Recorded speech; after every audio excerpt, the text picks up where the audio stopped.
मुख्यमंत्री अभ्युदय योजना में आप सभी प्रतियोगी छात्र छात्राओं का हार्दिक स्वागत और अभिनंदन है। एक बार फिर मैं भूगोल की क्लास के साथ आपके साथ उपस्थित हूँ। आज का जो प्रमुख चैप्टर है वो है लेक्स, झील। झील के बारे में आपको पढ़ना है। ये पृथ्वी पर स्थित तृतीय श्रेणी के उच्चावच हैं। मुख्य रूप से पर्वतों पर, पठारों पर, मैदानों पर इनकी स्थितियाँ मुख्य रूप से पाई जाती हैं। इस चैप्टर के अंतर्गत एक सामान्य परिचय हम पढ़ेंगे पहले कि झील क्या है, ये धरातल पर स्थित किस रूप में पाए जाते हैं।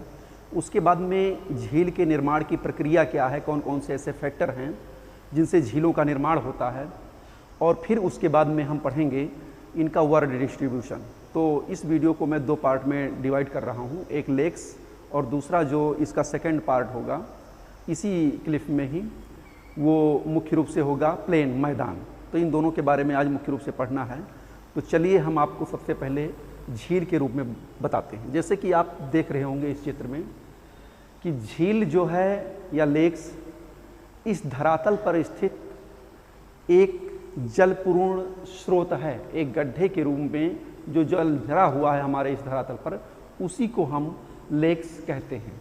एक विस्तृत गड्ढे होते हैं जिन पे जल भरा हुआ होता है। झीलों के बनने और बिगड़ने की प्रक्रिया भी एक अद्भुत होती है। कभी ये बनते रहते हैं और कभी इन पर तमाम प्रकार के मलबों का निक्षेपण होता रहता है, जिससे झील समाप्त भी हो जाती है, सूख भी जाते हैं, केवल उनके अवशेष ही दिखाई पड़ते हैं। तो चलिए आज हम शुरुआत करते हैं लेक्स के बारे में, झील के बारे में। सबसे पहले हम इसका एक जनरल इंट्रोडक्शन देते हैं और उसके बाद में झील कितने प्रकार की होती है, किन किन कारकों के कारण जो है झीलों का निर्माण होता है, इसको हम मुख्य रूप से पढ़ेंगे।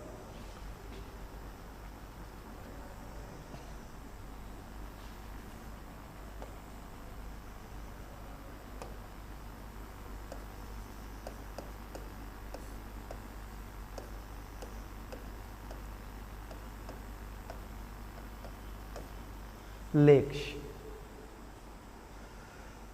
हमने बताया था कि जो कॉन्टिनेंट की सीरीज़ हम लोग पढ़ रहे थे उसमें जियोलॉजी, माउंटेन और क्या कहते हैं प्लेटो यानी पठार की स्थिति, और फिर डिज़र्ट, प्लेन, इन सब के बारे में मुख्य रूप से हमें पढ़ना था कि इनकी स्थितियां हमारे महाद्वीपीय स्तर पर कहाँ कहाँ पर पाई जाती हैं। तो उसी के क्रम में झील को भी पढ़ लेना। हालांकि ये आपके जो सिलेबस दिया गया है उसमें हाइड्रोस्फीयर वाले चैप्टर में इसको लेक्स के रूप में लिखा गया है। हालांकि ये एक स्थलीय भाग की एक प्रमुख आकृति होती है, स्थलीय भाग पर स्थित झील एक प्रमुख आकृति होती है, लेकिन फिर भी इसको एक जल स्रोत के रूप में हम सम्मिलित करते हैं। तो मुख्य रूप से झील धरातल के वह स्थिर जलीय स्रोत होते हैं जिनमें जल भरा होता है, उसी को हम लेक्स कहते हैं।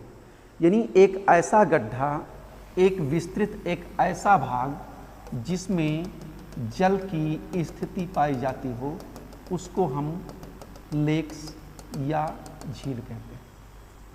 पहली विशेषता इनकी होती है एक गहरा छिछला भाग होगा जिसमें पानी भरा होगा, जिसको हम लेक्स कहेंगे। लेकिन ये पानी आता कहाँ से है? इनको, झील को जो है पानी किन किन स्रोतों के द्वारा मिल सकता है? तो पहली चीज़ ये है कि बहुत सी नदियाँ झीलों में आकर के गिरती हैं, जैसे वोल्गा और यूराल। कैस्पियन सागर, मान लीजिए कैस्पियन सागर का ये चित्र है, तो यहाँ पर वोल्गा और यूराल दो नदियाँ आकर के कैस्पियन सागर में जल को उलेड़ती हैं, जिसके द्वारा जल की प्राप्ति होती है। दूसरा, जो ऊंचे पर्वतीय क्षेत्रों में झीलें स्थित होती हैं उनको ग्लेशियर के पिघलने से जल प्राप्त होता है, और पर्वतीय भागों में वर्षा होने के कारण भी उनको जल प्राप्त होता है।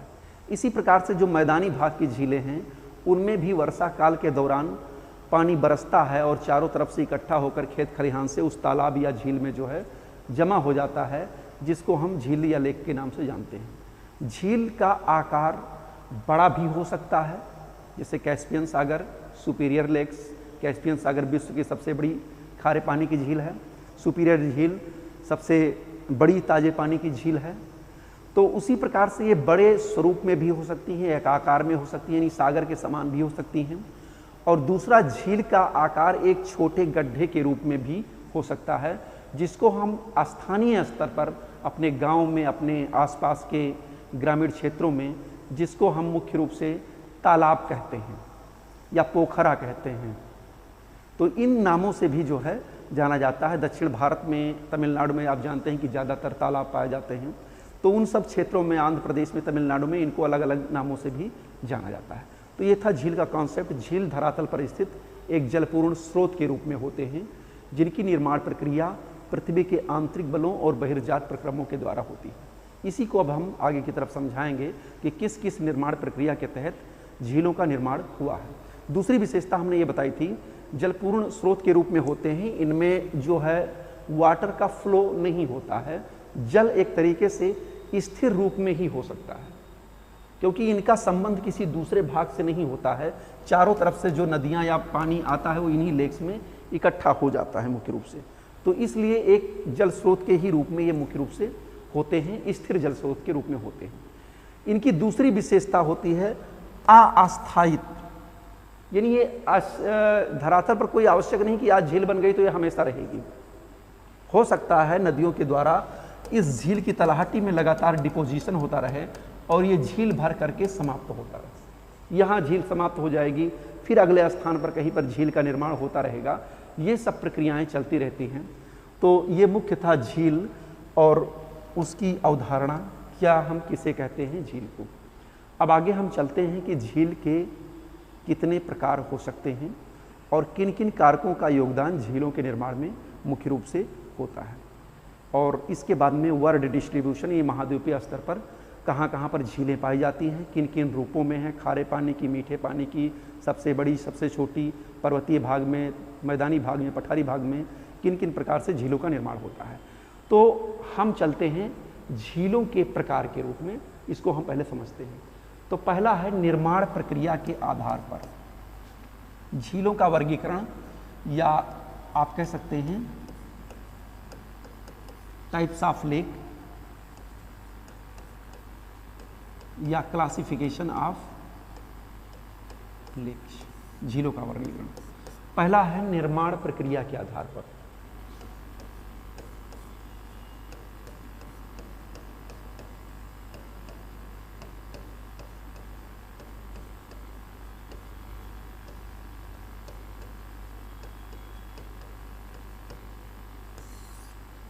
देखिए, निर्माण प्रक्रिया के आधार पर झील मुख्य रूप से दो प्रकार के होते हैं। एक झील जिसको नेचर ने बनाया है, प्रकृति ने बनाया है, और एक झील या लेक्स जिसको मनुष्य ने अपनी सुविधाओं के लिए निर्मित किया है। तो दो प्रकार के होते हैं, एक नेचुरल लेक्स या प्राकृतिक झील,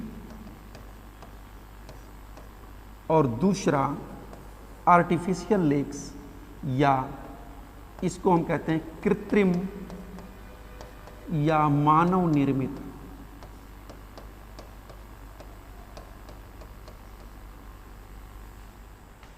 ओके, तो इस प्रकार से निर्माण प्रक्रिया के आधार पर दो प्रकार की झीलें होती हैं, एक प्राकृतिक झील, एक मानव निर्मित या कृत्रिम झील।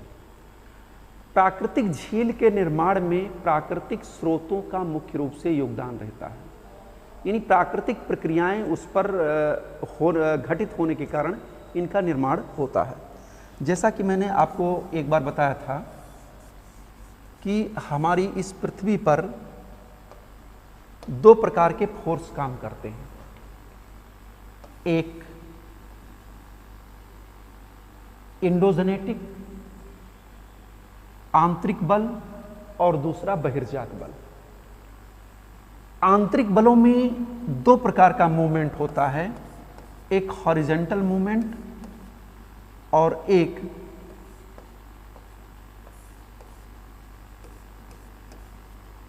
Vertical movement. देखिए, बहुत ही अच्छे तरीके से इस कॉन्सेप्ट को समझिएगा। आपको फोर्स, अगर इसको नहीं जानते हैं तो आपके चैप्टर में एक है फोर्स या बल या अर्थ मूवमेंट, उस चैप्टर को आप पढ़ लेंगे तो ये सारी चीज़ों को आप अच्छे तरीके से जान जाएंगे, या उस लेक्चर को आप देख लेंगे तो अच्छी तरीके से जान जाएंगे। तो ये दो प्रकार का मूवमेंट होता है हमारे इस पृथ्वी पर, और इसके कारण धरातल का कोई हिस्सा ऊपर की तरफ भी उठ जाता है, कोई हिस्सा नीचे की तरफ धंस जाता है। जैसे जब अपवर्ड मूवमेंट होगा, यानी ऊपरमुखी बल काम करेंगे, आंतरिक शक्तियों में जब ऊपर की तरफ बल काम करता है तो धरातल या धरातल का कोई हिस्सा ऊपर की तरफ उठ जाता है, इसको हम अपवर्ड मूवमेंट कहते हैं। दूसरा, जब नीचे की तरफ बल काम करते हैं इस तरीके से, तब धरातल का कोई हिस्सा अपने आसपास के क्षेत्र से नीचे की तरफ धंस जाता है, इसको डाउनवर्ड मूवमेंट कहते हैं। धरातल पर यह जब प्रक्रिया घटित होती है तो इसको उत्थान और इसको अवतलन कहते हैं। और जब यही प्रक्रिया सागर में घटित होती है, सागर की तली में उभार होता है, तो उसको इमर्जेंस, उन्मज्जन और समर्जेंस यानी निमज्जन की प्रक्रिया हम कहते हैं। तो इन कारणों से भी झीलों का निर्माण होता है। अगर वर्टिकल मूवमेंट धरातल के किसी भाग पर काम करते हैं तो जो हिस्सा नीचे की तरफ धंसेगा उस पर भविष्य में बरसात के कारण या नदियों के आगमन के कारण या चारों तरफ से पानी भर जाने के कारण उस पर लेक्स बन जाएगी। इसी प्रकार से सागर के तटवर्ती जो क्षेत्र होते हैं उनका भी धंसाव होता है, तो वहां पर भी झीलें बन जाती हैं। तो ये प्रक्रिया वर्टिकल मूवमेंट के कारण होती है और ये प्राकृतिक कारक ही इसको कहते हैं। यानी ऐसी झीलों का जो निर्माण होता है उसको हम प्राकृतिक झील के नाम से जानते हैं, नेचुरल लेक के नाम से जानते हैं। दूसरा हमने बताया आपको कि एक मूवमेंट होता हॉरिजॉन्टल मूवमेंट। अभी आपको जब वर्गीकरण हम आगे की तरफ बढ़ेंगे तो इसको बताएंगे कैसे अर्थ मूवमेंट के द्वारा जो है झीलों का निर्माण होता है। तो इसमें देखिए, अगर मान लीजिए आमने सामने बल काम करते हैं तो ये धरातल में फोल्ड हो जाएगा। पर्वतीय क्षेत्रों में मैं बता रहा हूं, अगर ये इधर की तरफ बल आमने सामने काम कर रहे हैं, दोनों पर दबाव पड़ रहा है, तो कुछ हिस्सा ऊपर की तरफ उठ जाएगा, कुछ हिस्सा नीचे की तरफ धंस जाएगा। तो नीचे धंसे हुए भागों में बरसात के कारण या ग्लेशियर, ऊंचे पहाड़ी क्षेत्रों में ग्लेशियर के पिघलने के कारण इन क्षेत्रों में जल भर जाता है, तो इससे भी लेक का निर्माण होता है। पर्वतीय क्षेत्रों की जो झीलें हैं, चाहे वो ग्रेट हिमालय में हो या महान मध्य हिमालय में हो, जैसे नैनीताल, सात ताल, भीमताल, नौकुचिया ताल, ठीक है, और तमाम पर्वतीय क्षेत्रों पर जो झीलें हैं उनका निर्माण, बहुत से झीलों का निर्माण अपनतीय यानी इस पृथ्वी के हिस्से के नीचे धंसने के कारण हुआ है। फोल्ड हुआ और जो निचला भाग था उसमें पानी भर गया। हालांकि इनके योगदान में ग्लेशियर का भी प्रमुख योगदान रहता है, ग्लेशियर के पिघलने से भी इनको जल प्राप्त होता है। दूसरा, आप यहां पर देख रहे हैं कि अगर मान लीजिए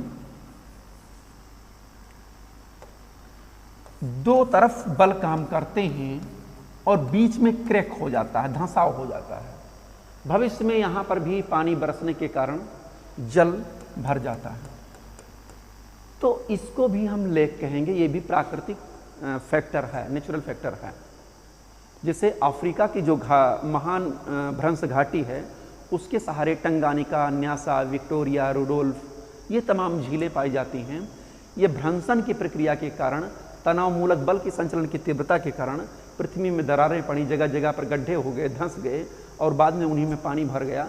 तो वो जो अफ्रीका की महान भूभ्रंश घाटी के सहारे जो झीलें पाई जाती हैं उसको हम भ्रंश लेक कहते हैं या भ्रंशन द्वारा निर्मित झील कहते हैं।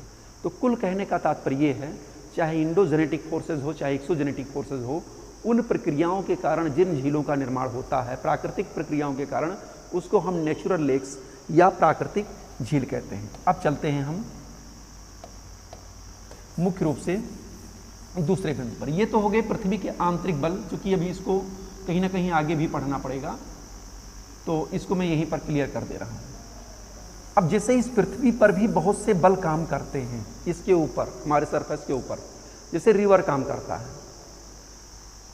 तो नदी हमने बताया था नदी वाले लेक्चर में, रिवर लेक्चर में, कि नदियां पर्वतीय क्षेत्रों से किसी ग्लेशियर से या ऊंचे स्थानों से निकलती हैं नीचे की तरफ, वाटरफॉल होता है, जगह जगह पर पर्वतीय क्षेत्रों में गड्ढे बन जाते हैं, तो उसके कारण भी झीलों का निर्माण होता है, जिसको हम हॉट पोल्स, जलगर्तिका कहते हैं, अवनमन कुंड कहते हैं। वही नदियां मैदानी क्षेत्रों में आती हैं तो चापाकार या गोखुर झील बनाती हैं, डेल्टाई भागों में जाती हैं तो डेल्टा निर्मित झील बनाती हैं। इसी प्रकार से ग्लेशियर भी झीलों का निर्माण करता है। हवाओं के द्वारा भी एक स्थान से दूसरे स्थान पर जब पदार्थ सब उड़ जाते हैं और अल्पकालिक वर्षा होती है तो उस गड्ढों में जो है पानी भर जाता है और उससे भी झीलों का निर्माण होता है। तो आपने अभी देखा कि प्राकृतिक झीलें उन्हें कहते हैं जिसके जो प्राकृतिक प्रक्रियाओं के द्वारा निर्मित हुई हों, चाहे आंतरिक बलों के कारण और चाहे बाह्य बलों के कारण, जैसे डल झील, उलर झील और विक्टोरिया झील, टंगानिका झील, न्यासा झील, सुपीरियर लेक्स, इन सब का निर्माण मुख्य रूप से प्राकृतिक प्रक्रियाओं के द्वारा हुआ है। इसको हम नेचुरल लेक्स कहते हैं। ओके, मेरे ख्याल से क्लियर हो गया होगा। दूसरा हम चलते हैं मानव निर्मित या कृत्रिम झील।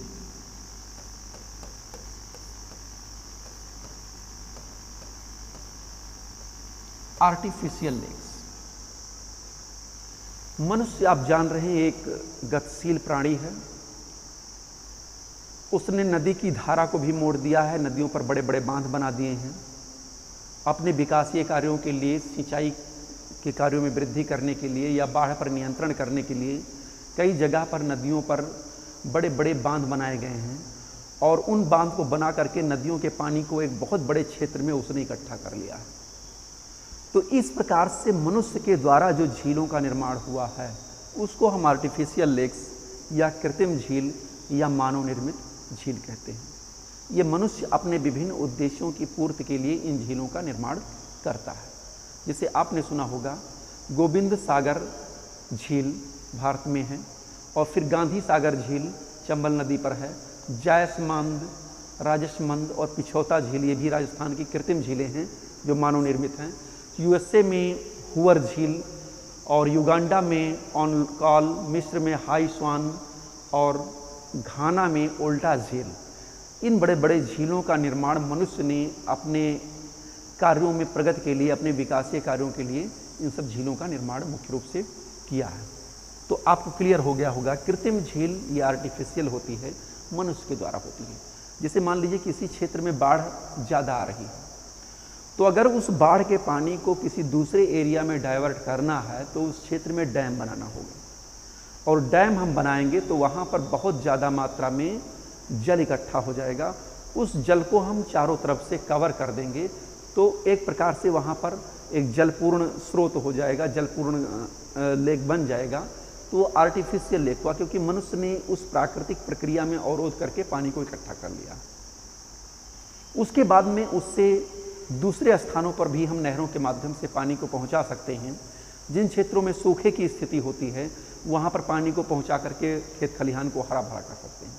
इसी प्रकार से मनुष्य ने पर्यटन के लिए, पर्यटन उद्योग को बढ़ावा देने के लिए भी कई आर्टिफिशियल लेक्स का निर्माण किया है और मुख्य रूप से विद्युत परियोजनाओं के संचालन के लिए अपने कृत्रिम झीलों का निर्माण किया है। जगह जगह पर नदियों पर बांध बना करके उसके पानी को रोक करके वहाँ पर विद्युत संयंत्र भी, जल विद्युत संयंत्र भी स्थापित किए हैं। तो आपने देख लिया कि निर्माण प्रक्रिया के आधार पर दो प्रकार की झीलें होती हैं, एक प्राकृतिक झील और एक कृत्रिम झील। अब हम आगे की तरफ चलते हैं।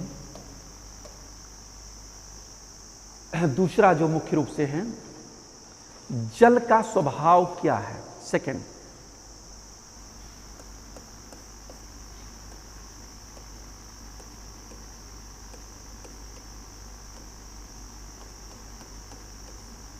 जल की प्रकृति के आधार पर झीलों का वर्गीकरण।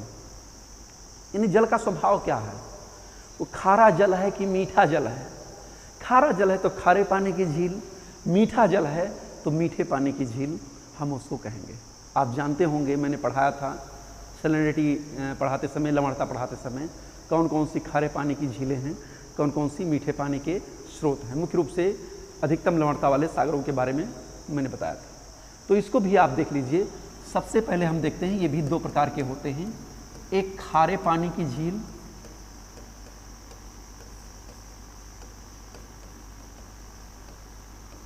और दूसरा मीठे पानी की झील। खारे पानी की झील कौन कौन सी है? आप जानते हैं कि समुद्र का पानी खारा होता है। ऐसी झीलें जहां पर बाहर से नदियों का प्रवेश होता है या बाहर के जल का प्रवेश हो तो जाता है, लेकिन उस झील से पानी बाहर नहीं निकल पाता है, केवल वाष्पीकरण की ही प्रक्रिया होती है।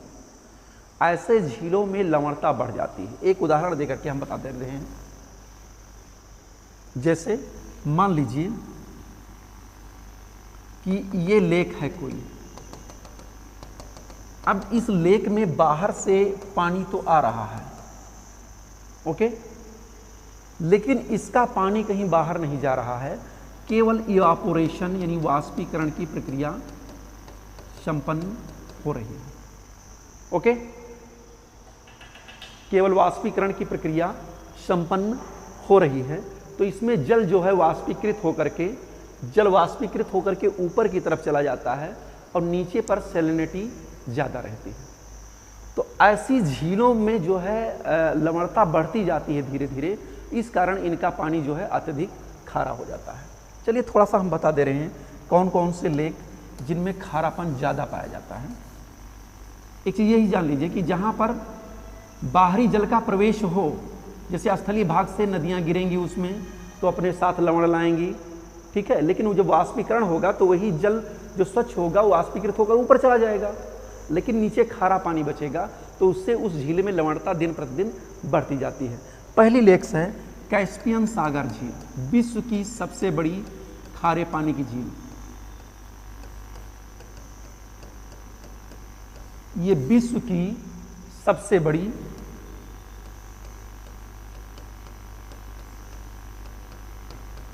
खारे पानी की झील है। अगर इसकी लवणता की बात करें तो हम 140 ग्राम प्रति 1000 ग्राम जल में सागरीय लवणता कैस्पियन सागर में पाई जाती है।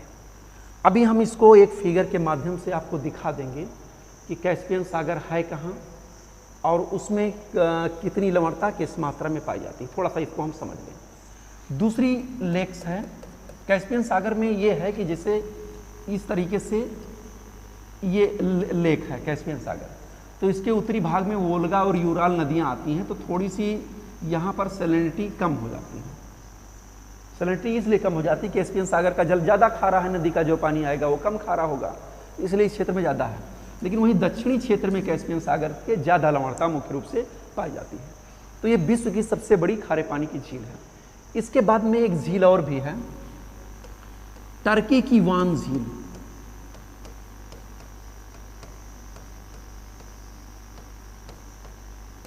टर्की की वान झील विश्व की सबसे ज़्यादा खारेपन वाली झील है, यानी सबसे ज़्यादा सैलिनिटी वान झील में पाई जाती है। मुख्य रूप से इसमें 330 ग्राम प्रति 1000 ग्राम सागरीय जल में इसमें लवणता पाई जाती है, सबसे ज़्यादा खारे पानी की झील है। इसके बाद में दूसरी है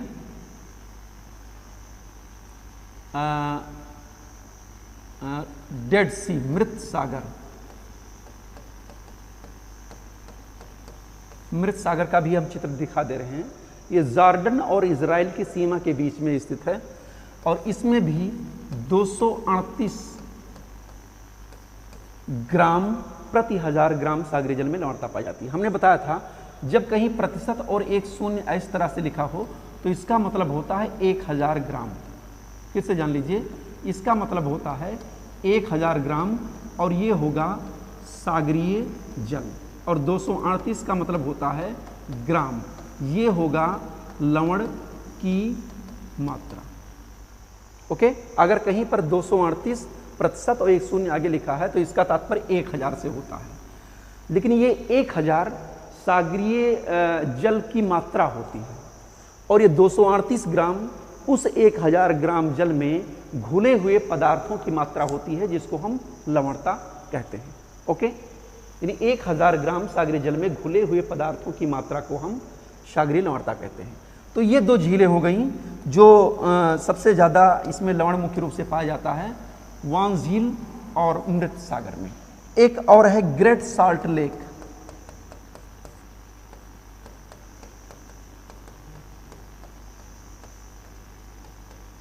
ग्रेट साल्ट लेक ये संयुक्त राज्य अमेरिका के पश्चिमी भाग पर स्थित है, जिसको हम ग्रेट साल्ट लेक कहते हैं। इसमें 220 प्रति सहस्त्र लवणता पाई जाती है, यानी 220 ग्राम प्रति 1000 ग्राम में जल में सागरीय लवणता मुख्य रूप से पाई जाती है। तो ये आपने देखा कि ये खारे पानी की विश्व में सबसे ज़्यादा प्रसिद्ध झीलें हैं। इस पर प्रश्न विभिन्न प्रतियोगी परीक्षाओं में पूछे जाते हैं कि जैसे विश्व की सबसे बड़ी खारे पानी की झील कौन सी है, आप करेंगे कैस्पियन सागर। विश्व में सर्वाधिक लवणता वाली झील कौन सी है, टर्की की वान झील, और उसके बाद में मृत सागर, और उसके बाद में ग्रेट सॉल्ट लेक। तो ये आपने मुख्य रूप से देखा। इसी को मैं एक फिगर के माध्यम से दिखा दे रहा हूं।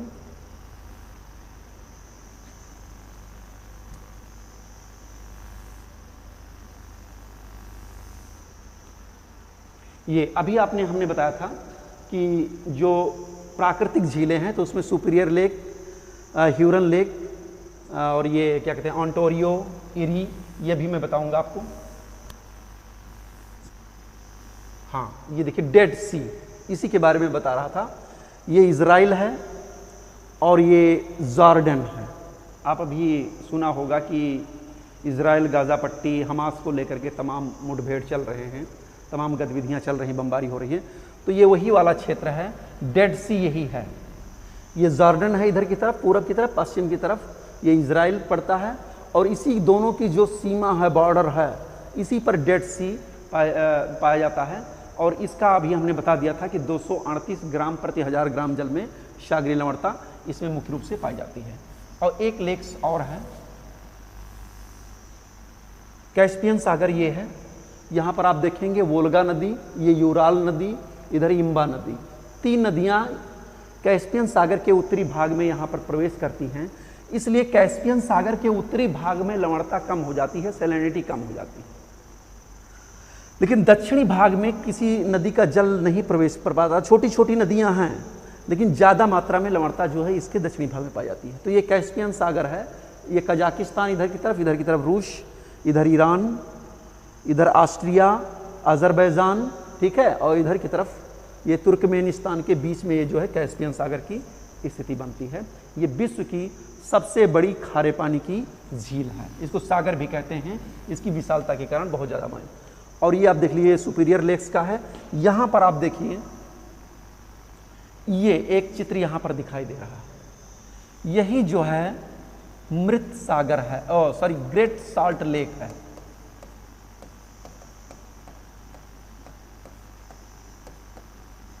वास्तव में ये क्षेत्र जो है संयुक्त राज्य अमेरिका का एक मरुस्थलीय है। इधर की तरफ कास्केड, सियरा नेवादा, और फिर ये रॉकीज, इसके बाद में ग्रेट बेसिन पड़ता है, और उसके बाद में ये रॉकीज की श्रृंखला पड़ती है। तो इसी के बीच में ये ग्रेट सॉल्ट लेक की स्थिति है मुख्य रूप से। इसको मैंने अभी आपको बता दिया था। ओके, तो ये ग्रेट सॉल्ट लेक है। तो ये भी एक खारे पानी की झील है। अभी आप पढ़ेंगे मीठे पानी की झील। विश्व की सबसे बड़ी मीठे पानी की झील ये है, इसको हम सुपीरियर लेक्स कहते हैं। तो इसको भी थोड़ा सा पहले देख लीजिए आकर के।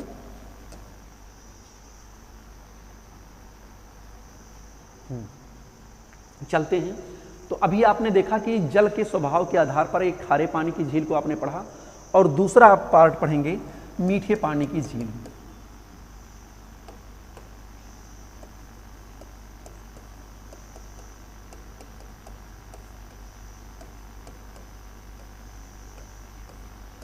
मीठे पानी की झील में नंबर 1, मीठे पानी का तात्पर्य यह है कि जिसमें लवणता बहुत कम मात्रा में पाई जाती है, जिसमें फ्रेश वाटर बराबर आता रहता है, चाहे नदियों के माध्यम से, चाहे जो है वर्षा के माध्यम से, चाहे ग्लेशियर के पिघलने से, जिसमें फ्रेश वाटर हमेशा विद्यमान रहता है, जिसमें लवणता बहुत ही लेस मात्रा पाई जाती है, ऐसे को हम मीठे पानी की झील कहते हैं, जिसका जल जो है नमकीन नहीं होता है। तो ये है सुपीरियर झील।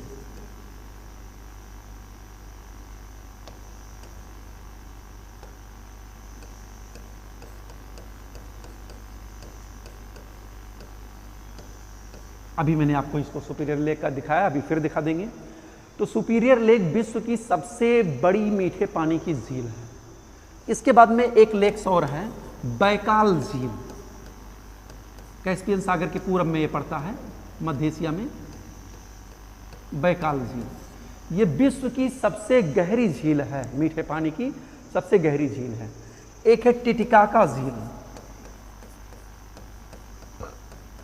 टिटिकाका झील ये भी मीठे पानी की है।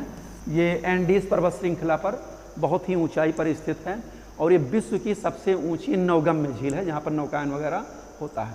और इसके बाद में जहाँ पर आप लोग बहुत ज़्यादा घूमने टहलने के लिए जाते हैं, नैनीताल, भीमताल, सात ताल, नौकुचिया ताल, यानी तालों में जो महाताल है नैनीताल, वो जो है मीठे पानी की लेक के रूप में प्रसिद्ध है। तो ये आपने देखा कि ये मीठे पानी की झीलें हैं। यहाँ पर मुख्य रूप से लवणता बहुत ही कम मात्रा में पाई जाती है, क्योंकि इसमें फ्रेश वाटर आता रहता है और इसके जल का निष्कासन भी किसी न किसी नहर के माध्यम से बाहर की तरफ होता रहता है। तो जो फ्रेश वाटर आता है या सैलिनिटी आती है वो भी बाहर की तरफ जाती रहती है। पानी आता है जाता है, तो इससे जो है ज़्यादा नमकीन पानी नहीं होने पाता है। तो ये था स्वभाव के आधार पर दो प्रकार की झीलें। आपने देखा निर्माण प्रक्रिया के आधार पर, एक प्राकृतिक झील, दूसरा मानव निर्मित झील। फिर आपने देखा एक दूसरा विभाजन कि जल की प्रकृति के आधार पर झीलों का वर्गीकरण, तो उसमें खारे पानी की झील और मीठे पानी की झील। अब हम चलते हैं मीठे पानी की झील को, थोड़ा सा आपको कुछ फिगर दिखा दे रहे हैं मुख्य रूप से हम।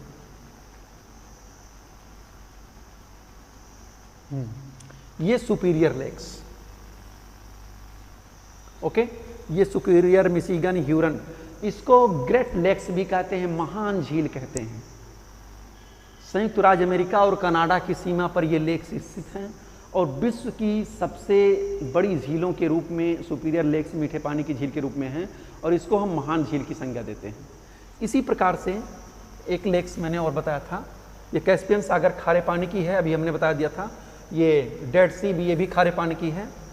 और इसके बाद में ये तालों में नैनीताल, ये उत्तराखंड में स्थित नैनीताल, भीमताल, सात ताल, नौकुचिया ताल, ये सब मुख्य रूप से स्थित हैं। ये देखिए, ये मिशिगन लेक है, ये सुपीरियर लेक है, ये ह्यूरन लेक है, ऑन्टारियो है, ये ईरी है। ये 5 झीलें संयुक्त राज्य अमेरिका की महान झीलों के नाम से जानते हैं, या उत्तरी अमेरिका की महान झीलों के नाम से जानते हैं, जो कनाडा और संयुक्त राज्य अमेरिका की सीमा पर हैं, यानी 49वीं समानांतर रेखा पर ये झीलें जो हैं मुख्य रूप से स्थित हैं। इनका निर्माण बताया जा रहा है प्लेस्टोसीन काल में हिमानीकरण की प्रक्रिया के द्वारा हुआ। यह भी उत्पत्ति के आधार पर इन झीलों को हम मुख्य रूप से आपको बताते रहेंगे। तो ये चलते हैं आगे की तरफ, और भी कुछ लेक्स हैं उनके बारे में हम बता दे रहे हैं आपको। ये सुपीरियर लेक्स, ये भीमताल। जब आप उत्तराखंड में आप नैनीताल घूमने जाएंगे तो एक भीमताल भी देखेंगे। यहाँ पर बीच में एक टापू है, किनारे किनारे पर ये पूरा लेक है। इसमें जो है मछली पालन का काम भी बहुत बड़े पैमाने पर हो रहा है। मछलियों को निकाला जाता है, इस टापू पर रखा जाता है, फिर यहाँ नाव के माध्यम से किनारे की तरफ आते हैं और चारों तरफ सप्लाई करते हैं। तो अभी ये फ्रेश वाटर झील है, इसमें पानी का आगमन भी होता रहता है और निकलता भी रहता है। ये भीमताल का एक दूसरा दृश्य है। ये देखिए, ऊपर से लिया गया है, ये चित्र है भीमताल का, बीच में टापू बना हुआ। यहाँ पर भी लोग घूमने टहलने के लिए जाते हैं।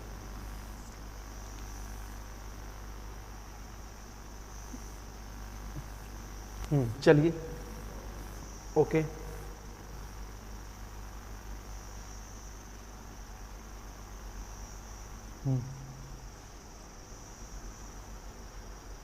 अब हम आते हैं, दूसरा वर्गीकरण है एक झीलों का उत्पत्ति के आधार पर। देखिए, एक ही झील है लेकिन वो अलग अलग कारकों के माध्यम से निर्मित है। जैसे सुपीरियर लेक को ले लीजिए, तो जल के स्वभाव के आधार पर सुपीरियर लेक का जो है वो स्वच्छ जल की पानी है, यानी मीठे जल की झील सबसे बड़ी है। और वही सुपीरियर लेक उत्पत्ति के कारकों के आधार पर हिमानी प्रक्रिया के द्वारा निर्मित हुई है। तो ये जो है अलग निर्माण प्रक्रिया के आधार पर वो एक प्राकृतिक झील है। तो एक ही झील उत्पत्ति के आधार पर, निर्माण प्रक्रिया के आधार पर, जल की प्रकृति के आधार पर अलग अलग प्रकार की हो सकती है।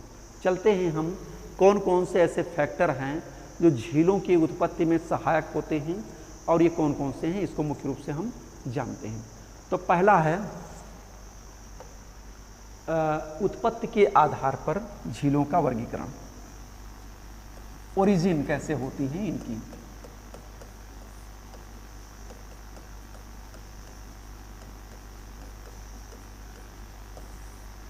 पहला, हिमानीकृत झीलें, बहुत ही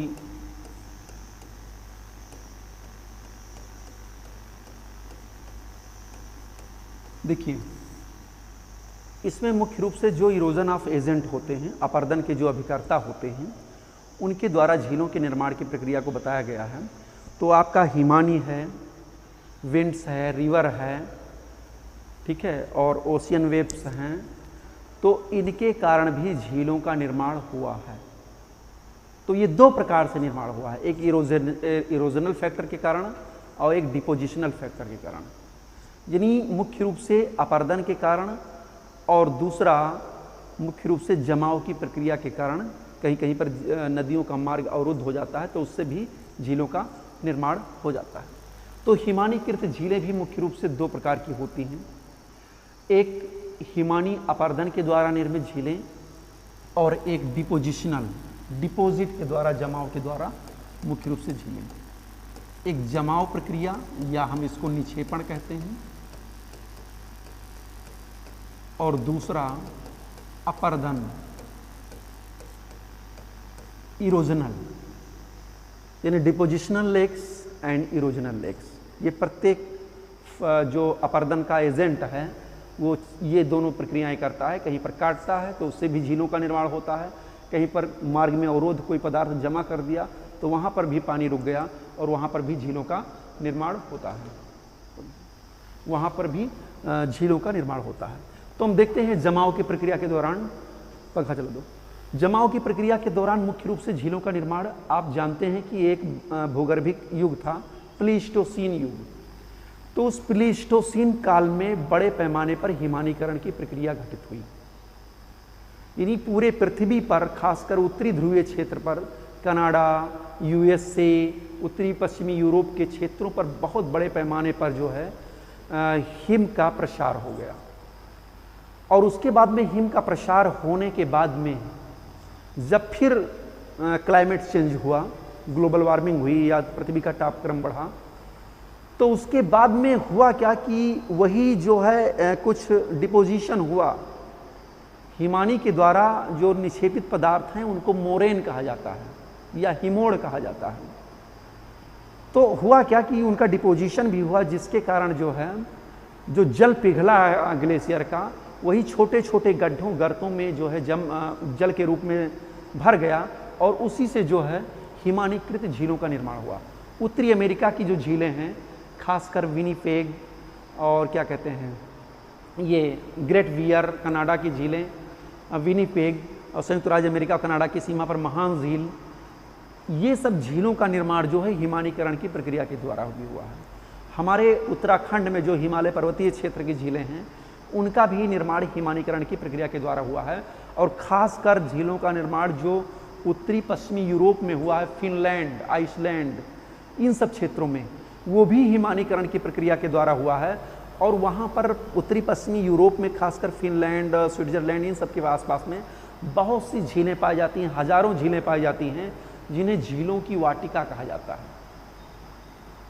यानी क्या कहते हैं उसको, गार्डन ऑफ लेक्स, झीलों की वाटिका के नाम से उसको जाना जाता है। आप जानते हैं फिनलैंड को शायद में हजारों झील की भूमि का भी कहा जाता है। तो उस उत्तरी पश्चिमी यूरोप, यानी लोकेशन आप जानना चाहें तो ये आप देख सकते हैं, ये स्कैंडिनेवियन कंट्री है, ये यूरोप का उत्तरी पश्चिमी क्षेत्र है। तो इस क्षेत्र में बहुत ज़्यादा झीलें पाई जाती हैं। तो ये सब कहीं ना कहीं हिमानीकरण के प्रभाव में इन झीलों का निर्माण हुआ है। अब इसके बाद में दूसरा अपरदनात्मक झील, जो इरोजन यानी हिमानी अपरदन का काम करती है। सबसे पहले लुई अगासिज महोदय ने इस क्षेत्र में काम किया था। हुआ क्या था, हिमानी में गति होती है कि नहीं होती है, इसका आकलन रूसी विद्वानों ने किया था। उन्होंने ग्लेशियर में एक ऐसे खूंटी गाड़ दी, देखा 2-3 दिन बाद वो खूंटी झुकी हुई है, तो उन्हें आभास हो गया कि हिमानी में भी गति होती है। ये बहुत पहले के अध्ययन की बात है। फिर एक और विद्वान थे, उन्होंने क्या किया कि हिमानी के इस छोर से उस छोर, यानी घाटी के इस छोर से दूसरे छोर तक, जहाँ पर बर्फ जमी हुई थी, खासकर ग्लेशियर था, वहाँ पर एक कैसे से खूंटी गाड़ दी। देखा कि बीच की खूंटी आगे की तरफ है, किनारे की खूंटी वहीं पर स्थिर है। तो इससे पता चला गया कि हिमानी के बीच में गति ज़्यादा होती है, किनारे की तरफ गति कम होती है। तो इस मूवमेंट के कारण देखिए, ज़्यादातर ग्लेशियर पहाड़ी क्षेत्रों पर हैं या जो ध्रुवीय क्षेत्रों पर उनका प्रसार ज़्यादा पाया जाता है। तो पहाड़ी क्षेत्रों वाले ग्लेशियर जो होते हैं, ये मुख्य रूप से घाटी ग्लेशियर होते हैं। ये ढाल के कारण जब टेम्परेचर थोड़ा सा बढ़ता है तो ये ऊपर से नीचे की तरफ गुरुत्वाकर्षण और ढाल के कारण खिसकते हैं, तो जिस कारण से इरोजन भी होता है, जगह जगह पर गड्ढे बन जाते हैं। तो इसके द्वारा टार्न, शर्क और कॉक, ग्लिंट, इन सब झीलों का निर्माण होता है जो हिमानी के अपर्दन के परिणाम स्वरूप ये निर्मित होते हैं। आपने ग्लेशियर लैंडफॉर्म में इन चीज़ों को पढ़ सकते हैं कि किस प्रकार से सर्क, टार्न, हिमसोपान, इन सब झीलों का निर्माण होता है। जैसे एक उदाहरण में दे रहे हैं, ये मान लीजिए पर्वतीय क्षेत्र है। अब यहाँ से जब ग्लेशियर नीचे की तरफ उतरेगा तो यहाँ पर गड्ढा बना देगा, यहाँ से उतरेगा नीचे की तरफ तो यहाँ गड्ढा बना देगा, तो यहाँ पर जो है ये झीलें बन जाती हैं। इसको टार्न झील कहते हैं या हिमसोपान कहते हैं। तो आप ग्लेशियर लैंडफॉर्म में इन सबको पढ़ सकते हैं कि ग्लेशियर के अपर्दन और निक्षेपण के कारण भी झीलों का निर्माण होता है। तो ये हो गया उत्पत्ति के आधार पर हिमानीकृत झीलें। अब इसके बाद में हम दूसरा चलते हैं, रिवर लैंडफॉर्म के द्वारा जो झीलें बनती हैं। क्योंकि नदी आप जान रहे हैं कि इस हमारे पृथ्वी पर एक सक्रिय अपर्दन का कारक है, जो अपर्दन का काम भी करता है, परिवहन का काम भी करता है, निक्षेपण का काम करता है। खासकर उत्तर भारत के मैदानी क्षेत्रों में, संयुक्त राज्य अमेरिका के, चीन के जितने भी मैदानी क्षेत्र हैं, वहाँ पर पर्वतीय क्षेत्रों से नदियाँ निकलकर मैदानी क्षेत्रों में आती हैं। तो वो पर्वतीय क्षेत्रों में भी कटान करती हैं, मैदानी क्षेत्रों में भी कटान करती हैं, कहीं पर डिपोजिशन करती हैं। तो इनके कटान और जमाव के परिणाम स्वरूप तमाम झीलों का निर्माण होता है। तो चलते हैं एक एक चीज़ देखते हैं। अपर्दनात्मक लैंडफॉर्म्स यानी नदी, ये सेकंड है आपका, पहला हिमानी हो गया और दूसरा नदी, नदीकृत झीलें, रिवर लेक्स। इसमें पहला है अपर्दनात्मक झील।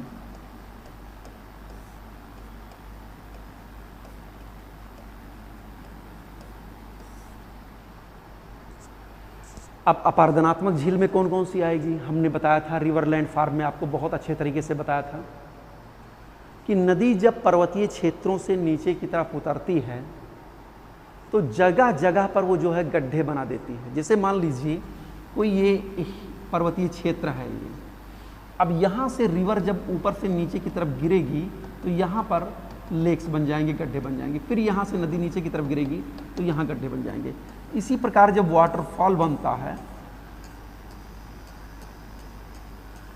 पानी ऐसे गिरता है तो यहाँ पर ऐसे ऐसे लेक बन जाती हैं, यहाँ पर भी झीलें इस तरीके से बन जाती हैं, यानी पानी जब ऊपर से नीचे की तरफ गिरेगा ये। तो इस प्रकार से पर्वतीय क्षेत्रों पर पानी के यानी नदी के नीचे उतरते समय जगह जगह पर गड्ढे बन जाते हैं, जिसको हम नदीकृत झील कहते हैं। और ये अपर्दन की प्रक्रिया के द्वारा होता है। जलप्रपातों के हटने से झीलों का निर्माण हो जाता है। क्या कहते हैं, पोल लेक्स या क्या कहते हैं हॉट पॉट्स, यानी अवनमन कुंड जिनको कहा जाता है मुख्य रूप से, उनके द्वारा भी झीलों का निर्माण हो जाता है।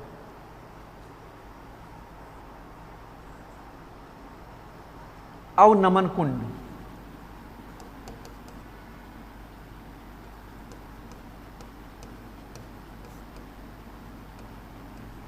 या जिसको पॉट होल्स यानी जलगर्तिका के नाम से हम जानते हैं। तो ये जब नदी ऊपर के से नीचे की तरफ ऐसे गिरती है तो अपने जल के कारण, जल के प्रवाह के कारण वहाँ पर एक गड्ढा बना देती है, जिसको हम पॉट होल्स कहते हैं या जलगर्तिका के नाम से जानते हैं। तो उस प्रकार से बहुत सी झीलों का निर्माण होता है। अब एक और है दूसरा, नदी निक्षेपण के परिणाम स्वरूप स्थलाकृतियां। नदी निक्षेप से बनी स्थलाकृतियां।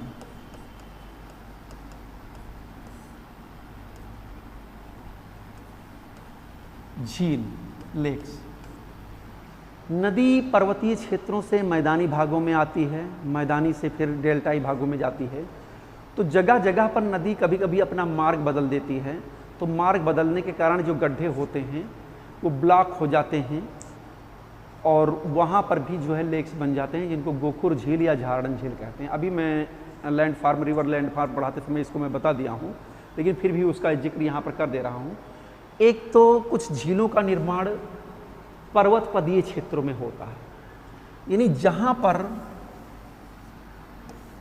रिवर अपने निचले भाग पर आती है, यानी मैदानों में जहां पर प्रवेश करती है, ये मैदानी प्लेन एरिया है, यहां पर जब प्रवेश करती है तो अपने साथ में लाए गए बड़े बड़े कंकर पत्थर बोल्डर जो है जमा कर देती है।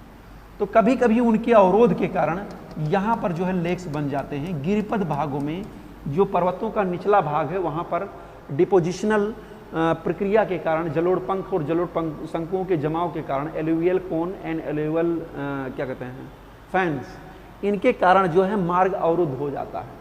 तो वहाँ पर छोटी छोटी अस्थायी झीलें भी बन जाती हैं, जिनको हम जलोढ़ पंख झील या जलोढ़ शंकु झील मुख्य रूप से कहते हैं। तो ज़्यादातर ये पर्वत पदीय भागों पर बनती हैं, पर्वतों के निचले भागों पर मुख्य रूप से ये बनती हैं।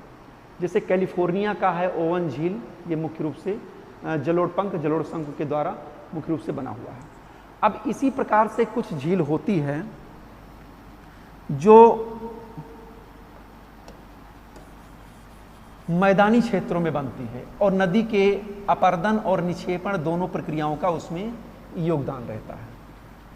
जैसे मियांडर बनता है, हमने बताया था कि एक ये सामान्य मियांडर नदी का होता है, जैसे नदी बह रही है मैदानी क्षेत्रों में, उसके बाद में ये मियांडर में वक्र आता जाता है, क्योंकि कटान की प्रक्रिया यहाँ पर ज़्यादा होती है, डिपोजिशन की प्रक्रिया यहाँ पर होती है। फिर यहाँ पर कटान की प्रक्रिया ज़्यादा होती है, यहाँ पर डिपोजिशन की प्रक्रिया होती है। यहाँ पर कटान की प्रक्रिया ज़्यादा होती है, यहाँ पर डिपोजिशन की प्रक्रिया होती है। तो इस प्रकार से ये मियांडर इतना ज़्यादा मोड़पूर्ण हो जाता है, इस तरीके से हो जाता है ये। और फिर नदी करती क्या है कि इस मार्ग को, जैसे ये नदी जो जा रही थी, इस टेढ़े मेढ़े मार्ग को छोड़ करके एक बार फिर ये जो है सीधे मार्ग की तरफ प्रवेश कर जाती है। जब इसकी अपर्दन शक्ति बढ़ जाती है या नदी में फ्लो ज़्यादा हो जाता है तो होता क्या है कि ये फिर एक सीधे मार्ग को अपना लेती है और ये जो क्षेत्र बच जाते हैं इसको हम लेक्स कहते हैं। इनको हम गोखुर झील या झाड़न झील के नाम से जानते हैं। अभी मैं इसका उदाहरण आपको दिखा दे रहा हूँ। तो मुख्य रूप से इसी को चापाकार झील या धनुहाकार झील या गोखुर झील या झाड़न झील के नाम से हम इसको मुख्य रूप से जानते हैं। जैसे नाइजर नदी मेरी गॉड झील का निर्माण कर रही है, मिसिसिपी नदी पोंचोस्ट्रियन झील का निर्माण कर रही है, गोदावरी नदी कैलेरू झील का निर्माण कर रही है और नील नदी मुख्य रूप से माएह झील का निर्माण कर रही है। इसी भाग से जो हमारे गंगा ब्रह्मपुत्र का जो डेल्टाई भाग है वहाँ पर बहुत सी झीलों का निर्माण हुआ है। जो उठे हुए भाग होते हैं उनको चार कहा जाता है और नीचे धंसे हुए जो जलीय भाग होते हैं उनको हम निम्न भाग को बील के नाम से जानते हैं। तो इस प्रकार से झीलों का निर्माण होता है। एक झील और होती है, निक्षेपण की प्रक्रिया के परिणाम स्वरूप ही बनती है, उसको हम कहते हैं बाढ़ मैदान झील। वैसे समझ लीजिए इसको, यानी नदी में जब बाढ़ आती है तो उसका पानी चारों तरफ फैल जाता है। जितने भी पोखरे गड्ढे ताल तलैया या निचले भाग होते हैं जहाँ पर खेती की जाती है उन क्षेत्रों में वो सब पानी डिपॉजिट हो जाता है, भर जाता है। तो उससे भी झीलों का निर्माण हो जाता है जिसको हम बाढ़कृत झील कहते हैं या बाढ़ के मैदान द्वारा निर्मित झील कहते हैं। लेकिन ये झीलें प्रायः ग्रीष्म ऋतु में सूखी हो जाती हैं। तालाब मुख्य रूप से स्थानीय भाषा के रूप में हम इनको तालाब कहते हैं। तो ये था जो है नदी के निर्माण प्रक्रिया के द्वारा बनी हुई झीलें। अब इन झीलों को थोड़ा सा हम आगे दिखा दे रहे हैं कि किस प्रकार से ये चापाकृत झीलें जो हैं मुख्य रूप से बनी हैं। ये देखिए, ये रिवर मियांडर है। पहले नदी इस क्षेत्र में इस तरह से बहती थी, देख लीजिए यहाँ पर। पहले नदी इस क्षेत्र में देखिए यहाँ से ऐसे ऐसे होती हुई, ये आप देख रहे हैं नदी की शाखा ऐसे गई है, फिर ये आई है। ये नदी की मेन ब्रांच है जो प्रेजेंट टाइम में बह रही है। लेकिन यही नदी कभी कभी यहाँ पर बहती थी, ये इधर की तरफ बहती थी। ये पहले ऐसे घूम करके आती थी, यानी इतना वक्र था मियांडर में। ये नदी यहाँ जाती थी फिर ऐसे आती थी। नदी ने क्या किया कि अपना मार्ग परिवर्तित कर दिया और ये एरिया जो है यहाँ पर छूट गया, यानी यहाँ पर डिपोजिशन हो गया। यहाँ पर पदार्थों का जो है मुख्य रूप से जमाव हो गया और ये रास्ता ब्लॉक, नदी का पुराना मार्ग जो है ब्लॉक हो गया। तो एक तो इसमें दोनों प्रक्रियाएं हैं, जान लीजिए, इसमें डिपोजिशनल और अपर्दन इरोजनल दोनों प्रक्रियाएं। अपर्दन क्या की कि काटते काटते यहाँ पर तक ले आई नदी, उसके बाद में डिपॉजिट पदार्थों को यहाँ पर कर दी और अपने पुराने मार्ग को छोड़ करके नए मार्ग पर आ गई। तो इस प्रकार से मैदानी क्षेत्रों में नदी के द्वारा चापाकार या गोखुर यानी गाय के खुर के समान जो झीलें बनती हैं उनको हम ऑक्सबो लेक या चापाकार या धनुहाकार झील के नाम से मुख्य रूप से हम जानते हैं। अब इसके बाद में एक और लेक्स है, ये देखिए, ये रिवर मेंडर का दूसरा रूप है, ये ऊपर से लिया गया चित्र है। यहाँ पर देखिए, ये जगह जगह पर, ये यहाँ पर ये नदी का मैदानी क्षेत्र है जहाँ पर नदी बहती थी, यहाँ पर भी लेक्स छोड़ दे रही है। ये भी गोखुर या चापाकार झील है, ये भी गोखुर या चापाकार झील है, ठीक है, यह भी गोखुर या चापाकार झील है। ये नदी का मार्ग है, ये जो नदी इस तरीके से बढ़ती है। अब होगा क्या कि नदी जो है भविष्य में हो सकता है इस पुराने मार्ग को भी छोड़ करके ऐसे सीधे बहने लगे, ये इस तरीके से मार्ग हो जाए, यानी यहाँ पर कटान कर देगी, क्योंकि अब जो फोर्स है, नदी का फोर्स है, वो यहाँ पर कर रहा है ज़्यादा। इतना मार्ग उसको घूमने, जल को आगे बढ़ाने के लिए इतना मार्ग उसको घूमने की ज़रूरत नहीं है, वो सीधे यहीं पर फोर्स करके इस स्थान को काट देती है और फिर ये रास्ता ब्लॉक हो जाता है, यहाँ पर डिपोजिशन हो जाता है और नदी फिर सीधे बहने लगती है। तो इस प्रकार से मैदानी क्षेत्रों में नदी के पार्श्ववर्ती भागों में उसके कुछ मोड़ाकार वक्रकार जलीय भाग छूट जाते हैं, जिससे गोखुर झील का निर्माण मुख्य रूप से होता है। तो ये चीज़ें भी आप जान गए होंगे कि मैदानी क्षेत्रों में गोखुर झील किस प्रकार से निर्मित होती है। अब चलते हैं डेल्टाई झील। अभी हमने बताया था कि नदी मैदानी, जैसे पर्वतीय क्षेत्रों में अवनमन कुंड यानी पॉट होल्स का निर्माण हुआ, जलगर्तिका का निर्माण हुआ, छोटी छोटी झीलें पर्वतीय क्षेत्रों में बन गई, जलप्रपात वाटरफॉल के पीछे खिसकने के कारण झीलें बन गई। फिर मैदानी क्षेत्र में आपने देखा कि जो पर्वत के निचले हिस्से हैं वहाँ पर झीलें बन जा रही हैं, फिर मैदानी पर्वत के निचले हिस्से पर बन जा रही हैं, फिर मैदानी क्षेत्रों में चापाकार झीलें बन जा रही हैं। अब नदी जब समुद्र से मिलती है तो वहाँ पर भी लेक्स का निर्माण मुख्य रूप से कर देती है, मुख्य रूप से वहाँ पर भी झीलों का निर्माण कर देती है। जैसे ये नदी का मार्ग है, ये स्थलीय भागों से होते हुए ये समुद्र में जो है जाकर के मिलती है। तो देखते रहे हैं, इसको रिवर डिस्ट्रीब्यूटिव्स कहते हैं, वितरिका, हिंदी में उसको वितरिका कहते हैं कि नदी कई शाखाओं में विभक्त हो जा रही है, यहाँ पर विभक्त हो जा रही है, यहाँ पर विभक्त हो जा रही है। तो इन डेल्टाई भागों में भी बहुत सी झीलें बन जाती हैं, जिसको हम नदी डेल्टा झील कहते हैं। नील नदी, नाइजर नदी, मिसिसिपी नदी, गोदावरी नदी, ठीक है, ये सब डेल्टाई भागों में भी झीलों का निर्माण करती हैं। ओके, तो मेरे ख्याल से ये भी आपको समझ में आ गया होगा कि डेल्टाई भागों में भी झीलों का निर्माण किस तरीके से होता है। अब आगे की तरफ चलते हैं हम।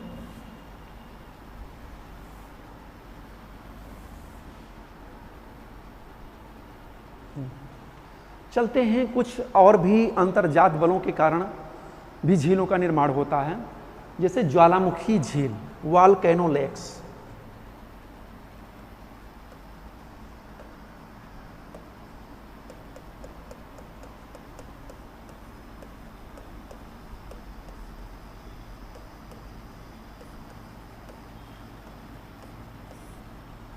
वॉल्केनो लेक्स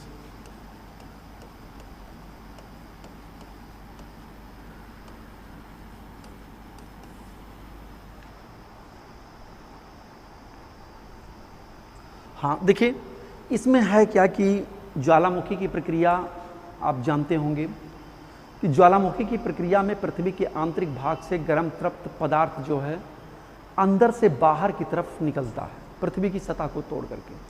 तो जिस नली से वो पदार्थ निकलता है उसके ऊपर जो ज्वालामुखी का मुख होता है वहाँ पर एक गड्ढा बन जाता है, जिसको हम वीवर या क्रेटर कहते हैं।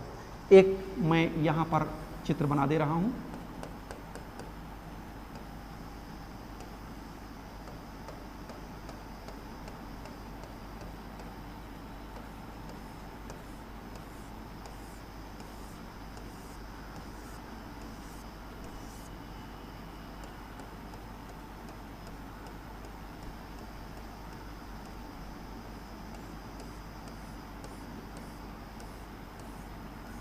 ये देखिए, ये हिस्सा, इसको हम ज्वालामुखी पाइप कहते हैं, इसको हम ज्वालामुखी शंख कहते हैं।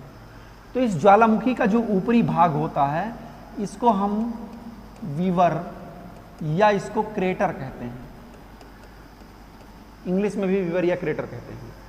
और क्रेटर का बड़ा जो भाग होता है वो काल्डेरा कहलाता है। जिन क्षेत्रों में ज्वालामुखी की प्रक्रियाएं बहुत ज़्यादा घटित होती हैं, वहाँ पर इस ऊपरी मुख में पानी के बरसने के दौरान इसमें पानी भर जाता है और ज्वालामुखी लेक का भी निर्माण होता है, यानी ज्वालामुखी लेक का निर्माण होता है। तो ये दो तरीके से हैं। एक तो ज्वालामुखी के मुख में क्या होता है कि पानी भर जाने के कारण काल्डेरा झील या क्रेटर झील का निर्माण होता है।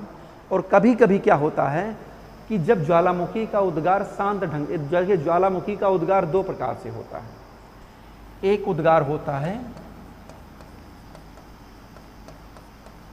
विस्फोटक प्रकार का और एक उद्गार होता है शांत प्रकार का। विस्फोटक उद्गार में क्या होता है कि यकायक फटता है ज्वालामुखी और बहुत चौड़ा, लंबा चौड़ा गर्त बना देता है, कई किलोमीटर का गड्ढा वो अपने मुख के सामने बना देता है।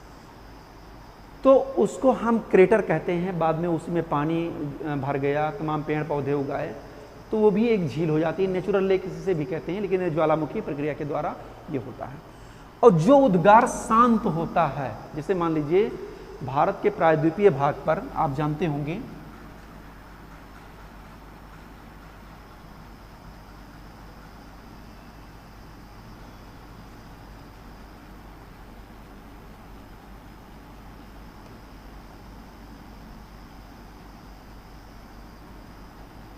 देखिए, ये हिस्सा जो भारत का है, इस हिस्से पर यहाँ पर क्रेटेशियस युग में बड़े पैमाने पर भ्रंशन की क्रिया हुई थी और पृथ्वी के आंतरिक भाग से बहुत गर्म तप्त मैग्मा निकल करके चारों तरफ ऐसे फैल गया था। लगभग 5 लाख वर्ग किलोमीटर क्षेत्र में यहाँ पर मैग्मा का विस्तार हो गया था। तो जब ये मैग्मा फैला तो तमाम जगह पर नदियों के मार्ग अवरुद्ध हो गए और वहाँ पर अस्थायी झीलें, यानी झीलों का निर्माण हो गया। जैसे ये मैग्मा फैल करके जब नदी की घाटियों में आ गया तो वहाँ का पानी अवरुद्ध हो गया, तो उससे भी झीलों का निर्माण हो गया। इसको हम लावा बांध झील के नाम से जानते हैं। ज्वालामुखी की प्रक्रियाओं में 2 प्रकार के झीलों का निर्माण होता है। इसको लावा बांध झील कहते हैं। ज्वालामुखी उद्गार के दौरान जब पिघला हुआ मैग्मा नदियों के मार्ग में जम जाता है और नदियों का मार्ग अवरुद्ध हो जाता है, तो वहाँ पर भी झीलों का निर्माण हो जाता है। उसको हम लावा बांध झील कहते हैं। दूसरा लावा बांध झील या कोली बांध झील कहते हैं। दूसरा, ज्वालामुखी का उद्गार जब विस्फोटक तरीके से होता है तो उसका मुख चौड़ा हो जाता है, क्रेटर बड़ा हो जाता है, जिसको हम काल्डेरा कहते हैं। तो बड़ा अगर झील का निर्माण हो गया तो उसको हम काल्डेरा लेक कहेंगे। छोटे झील का निर्माण मुख पर हो जाता है तो उसको हम क्रेटर लेक कहेंगे। आप मुख्य रूप से जान सकते हैं लावा बांध कोली झील, इथोपिया में टाना झील, निकारागुआ में अमेरिका झील, और इन सब का निर्माण जो है लावा बांध झील के रूप में हुआ है। लावा का प्रवाह हुआ और जो है मार्ग अवरुद्ध हुआ, वहाँ पर झीलों का निर्माण हुआ। लेकिन जो मुख्य रूप से क्रेटर लेक्स है, भारत में लानोर, पुष्कर, फिर बोलिविया में टिटकाका झील, इटली में एवर्नन झील, इन सब झीलों का निर्माण वीवर या क्रेटर के रूप में हुआ है। चलिए इसका भी एक हम चित्र फाइल देख ले रहे हैं, कौन सा इस प्रकार की झीलों का निर्माण हुआ है।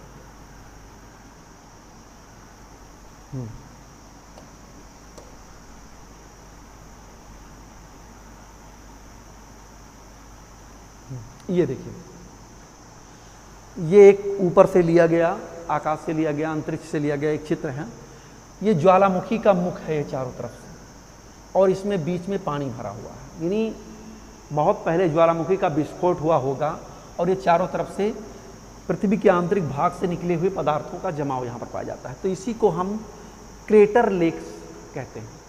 जब इसी क्रेटर का मुख बड़ा हो जाता है तो उसको हम काल्डेरा लेक्स कहते हैं। जैसे ये देख लीजिए, काल्डेरा लेक्स है। ये ज्वालामुखी का मुख ही है, लेकिन उसमें कई विस्फोट हुए होंगे और धीरे धीरे उस मुख का विस्तार हुआ होगा, फिर वो काल्डेरा बन गया होगा। इसके बीच में कुछ पदार्थ, फिर ज्वालामुखी का उद्गार होगा, कुछ पदार्थ ऐसे रहे होंगे जो द्वीप के रूप में होंगे।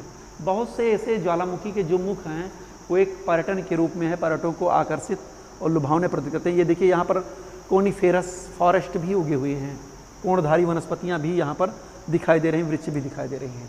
इसी को हम कॉल्डेरा लेक्स कहते हैं। तो आपने ये देखा कि ज्वालामुखी की प्रक्रिया के दौरान भी झीलों का निर्माण होता है। ज्वालामुखी के मुखों पर पानी भर जाने के कारण क्रेटर लेक्स और काल्डेरा लेक्स का निर्माण होता है। अब इसके बाद में मैं बता रहा था, कभी कभी ज्वालामुखी की प्रक्रिया के दौरान तमाम जगह पर गड्ढे हो जाते हैं या पदार्थों का डिपोजिशन हो जाता है, तो उन पठारी क्षेत्रों पर भी लेक्स पाए जाते हैं। जैसे भारत के मध्य पश्चिमी भाग पर जो महाराष्ट्र का पठार है, वहाँ पर बहुत सी ऐसी झीलें हैं, छोटी छोटी बड़ी बड़ी झीलें, छोटी झीलें जो उन पठारी क्षेत्रों में यानी ज्वालामुखी पठार के ऊपर ही स्थित हैं। तो चलते हैं, ये आपने दूसरा प्रोसेस देख लिया कि ज्वालामुखी के द्वारा भी इन झीलों का निर्माण होता है और कौन कौन सी झीलें ज्वालामुखी प्रक्रिया के द्वारा संपन्न हुई हैं। ओके, अब चलते हैं मुख्य रूप से भू संचलन, अर्थ मूवमेंट के कारण बने हुए झील, जिसको अभी मैं शुरुआत में मैंने बता दिया था कि किस प्रकार से उन झीलों का निर्माण होता है। अर्थ मूवमेंट या भू संचलन,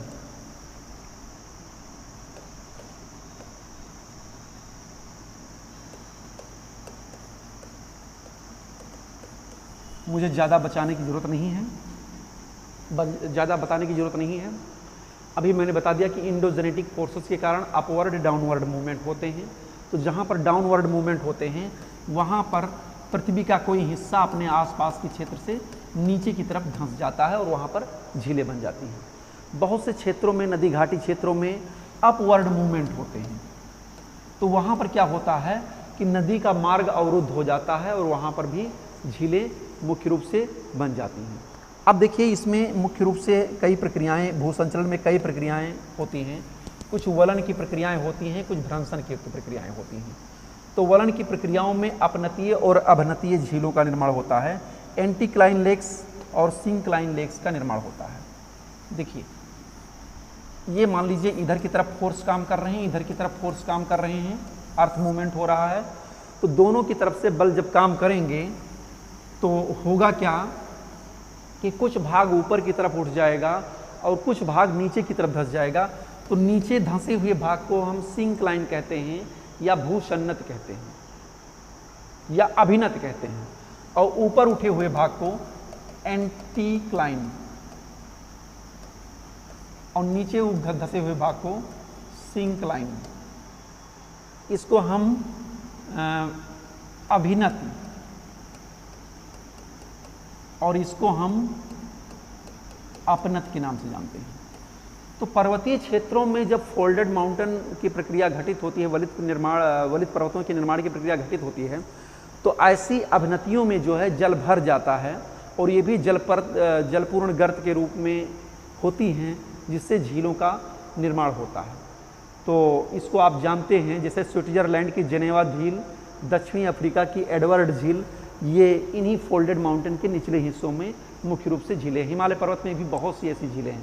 कभी कभी क्या होता है कि एंटी सिंक्लाइन पर भी जो है कुछ झीलों का निर्माण हो जाता है। कोई भाग नीचे धंसा होता है या रिवर यहाँ पर इरोजन का काम करती है या कुछ फॉल्ट हो जाता है, तो यहाँ पर अपनतीय भागों में भी झीलों का निर्माण हो जाता है। इसके बाद में एक चीज़ मैंने और आपको बताया था, फॉल्ट की प्रक्रिया के द्वारा, भ्रंशन के द्वारा कुछ झीलें निर्मित होती हैं।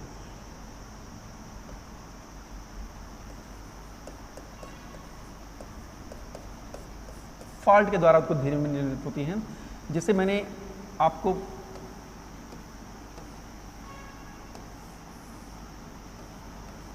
ये विपरीत दिशाओं में तनाव मूलक संचलन के कारण बल काम करते हैं, इधर की तरफ काम करते हैं। तो इसमें क्या होता है, माउंटेन पढ़ाते समय हमने आपको ये बताया था कि कुछ हिस्सा जो है नीचे की तरफ ऐसे धंस जाता है। ये ऊपर का ये हिस्सा जो था वो यहाँ पर पहुँच गया, तो इसमें भी बाद में जल भर जाता है, इससे भ्रंशन निर्मित झीलों का निर्माण होता है। अफ्रीका में भूभ्रंश घाटी जो है, टंगानिका, न्यासा, विक्टोरिया, ये भूभ्रंश घाटी की जो रेखा है वो पूरा झीलों से निर्मित है। इसको हम भ्रंशन द्वारा निर्मित झीलें कहते हैं, जिसमें टंगानिका, न्यासा, अल्बर्ट, मृत सागर, बैकाल झील, ये सब जो है भ्रंशन की प्रक्रिया के द्वारा निर्मित होती हैं। अब कुछ झीलों का निर्माण, अभी आपने देखा कि ज्वालामुखी प्रक्रिया के दौरान झीलों का निर्माण होता है।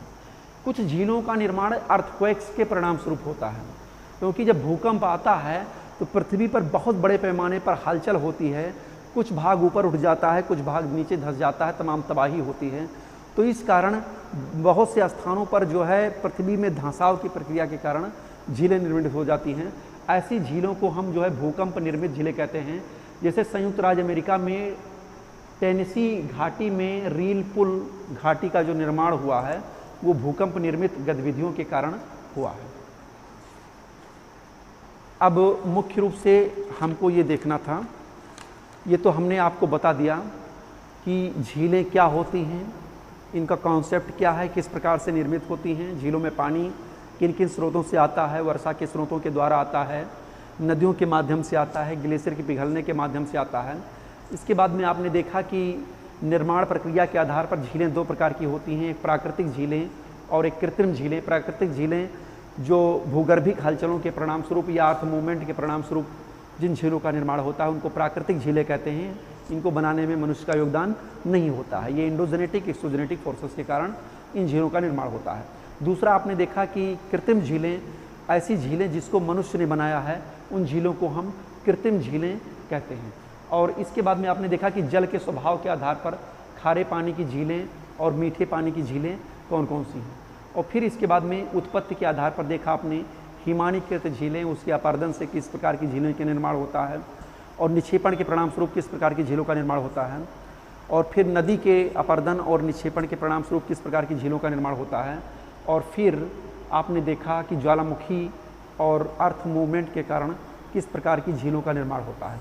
ये सब आपने बेसिक कॉन्सेप्ट को समझ लिया।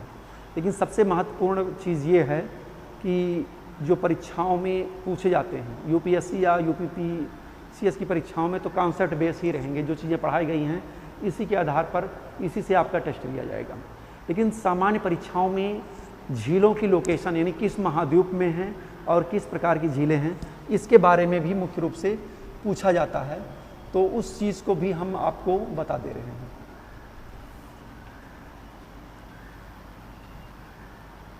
आइए आगे चलते हैं। डिस्ट्रीब्यूशन, यानी झीलों का डिस्ट्रीब्यूशन क्या है, झीलें कौन सी झीलें कहाँ पर पाई जाती हैं, इसको भी आपको जानना जरूरी है।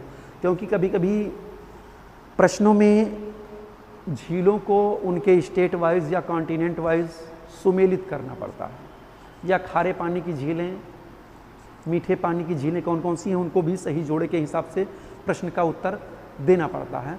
तो इन दोनों चीज़ों को हम मुख्य रूप से देखते हैं। सबसे पहले हम देखते हैं उत्तरी अमेरिका की जो लेक्स हैं वो कौन कौन सी हैं।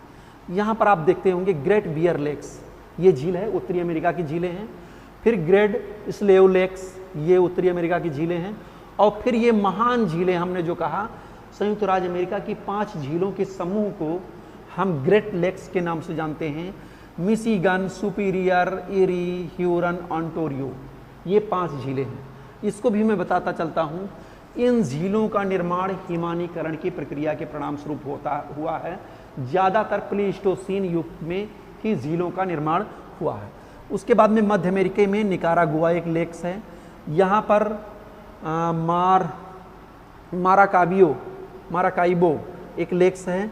और यहाँ पर बोलिविया में टिटिकाका लेक्स है। अभी हमने इसका जिक्र किया था कि विश्व की सबसे ऊंचे स्थान पर स्थित नौगम्य झील, जहाँ पर नौ परिवहन का कार्य होता है, वो झील टिटिकाका लेक्स है। ओके, इसके बाद में आते हैं हम यूरोपियन क्षेत्र में। इस पश्चिमी यूरोपीय क्षेत्र को झीलों की वाटिका भी कहा जाता है। फिनलैंड, हजारों झीलों की भूमि। हमने कहा गार्डन ऑफ लेक्स, ये उत्तरी पश्चिमी यूरोप, जो स्विट्जरलैंड, नॉर्वे, स्कैंडिनेविया के जो कंट्री हैं, वो मुख्य रूप से उनको झीलों की वाटिका के नाम से जाना जाता है। इन झीलों का निर्माण भी जो है मुख्य रूप से हिमानीकरण की प्रक्रिया के द्वारा हुआ है। यह जेनेवा लेक्स, कैस्पियन लेक, इसको मैंने अभी बताया था, विश्व की सबसे बड़ी खारे पानी की झील कैस्पियन लेक है। इसके बगल में अरल सागर है। और विश्व की सबसे गहरी झील, यानी समुद्र तल से भी नीचे झील है, ये बैकाल झील है। ओके, उसके बाद में ये चार्ट झील है, lake of Victoria, lake of Malawi, lake of Tanganyika, Victoria, ये सब झीलें जो है एक ध्वंसन के परिणाम स्वरूप हुई हैं। उसके बाद में भारत की झीलों को इसमें नहीं दिखाया गया है, ये मुख्य मुख्य झीलें हैं। आयरे, ये लेक्स अफ्रीका का है। फिर यहाँ पर टोबा लेक्स, यहाँ पर टोनी सॉप लेक्स। ओके, इसके बाद में ये आप देख लीजिए थोड़ा सा, ये मुख्य रूप से ग्रेट साल्ट लेक को दिखाया गया है। संयुक्त राज्य अमेरिका का ये मैप है। ये ग्रेट साल्ट लेक की स्थिति है। हमने बताया था कि इसमें भी खारापन ज़्यादा है। सबसे ज़्यादा टर्की की वान झील में खारापन है, उसके बाद में जॉर्डन और इजराइल की सीमा पर डेड सी में खारापन है, और उसके बाद में ग्रेट साल्ट लेक में भी खारापन बहुत ज़्यादा है। ये आप देख सकते हैं, इसमें आपको दिखाया गया है डेड सी को दिखाया गया है। हाँ, ये ब्लैक सी है, काला सागर, और यहाँ पर टर्की,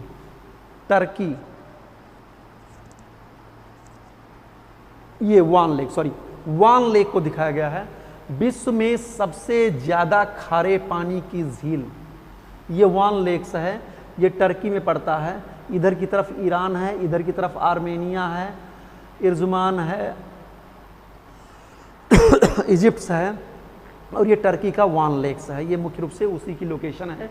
यही विश्व का सबसे खारा वाली झील है। हमने बताया था 330 ग्राम 1000 ग्राम जल में सागरीय लवणता इस टर्की की वान झील में मुख्य रूप से पाई जाती है।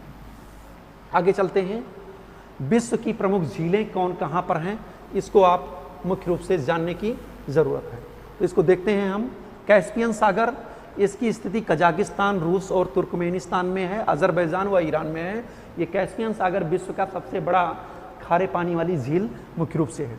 दूसरा, सुपीरियर लेक्स कनाडा और अमेरिका की सीमा पर है। हमने कहा था कि कनाडा और अमेरिका को 49वीं समानांतर रेखा जो है अलग करती है, दोनों देशों की विभाजन सीमा है। तो ये कनाडा और अमेरिका पर सुपीरियर लेक्स है। फिर Victoria lakes Uganda, Kenya, Tanzania, यानी तीनों देशों में जो है। ह्यूरन लेक्स कनाडा और संयुक्त राज्य अमेरिका में। मिशिगन लेक्स संयुक्त राज्य अमेरिका में। यही जो महान झीलें हैं उसमें ह्यूरन, मिशिगन भी आती हैं। ग्रेट बियर लेक्स ये कनाडा में है। ग्रेट स्लेव कनाडा में है। इरी झील कनाडा और अमेरिका दोनों में पड़ता है, दोनों की सीमा पर है। विनीपेग झील कनाडा में है, मीठे पानी की झील है। अंटोरियो यो भी कनाडा संयुक्त राज्य अमेरिका में है। लाडोगा, इसको भी लोकेशन मैंने बताया था, ये रूस में है। बालखाश कजाकिस्तान में है। ओनेगा ये रूस में है। आप चाहें तो इनका स्क्रीनशॉट ले सकते हैं मुख्य रूप से। और एक है अथावास्का झील, ये कनाडा में है, बहुत ही फेमस है। यूरेनियम के कुछ क्षेत्र अथावास्का झील के आसपास पाए जाते हैं, तो इसलिए अथावास्का झील का नाम कभी कभी आता है। तो इसको आप जाने रहेंगे कि अथावास्का झील कनाडा में पड़ता है। रेंडियर झील ये भी कनाडा में पड़ता है। इसिक-कुल झील ये भी किर्गिस्तान में पड़ता है। विनीपेग, अभी हमने बता दिया था कि Winnipeg, Great Bear, Great Slave ये सब कनाडा में पड़ते हैं। अल्बर्ट युगांडा कांगो में पड़ता है। मिनीटोबा कनाडा में। ग्रेट साल्ट लेक, इसकी लोकेशन भी अभी हमने दिखा दी थी, संयुक्त राज्य अमेरिका में। उड कनाडा अमेरिका में। तो ये थी प्रमुख महत्वपूर्ण झीलें। आप इनका चाहें तो स्क्रीनशॉट ले सकते हैं ताकि आपको पढ़ने में आसानी हो।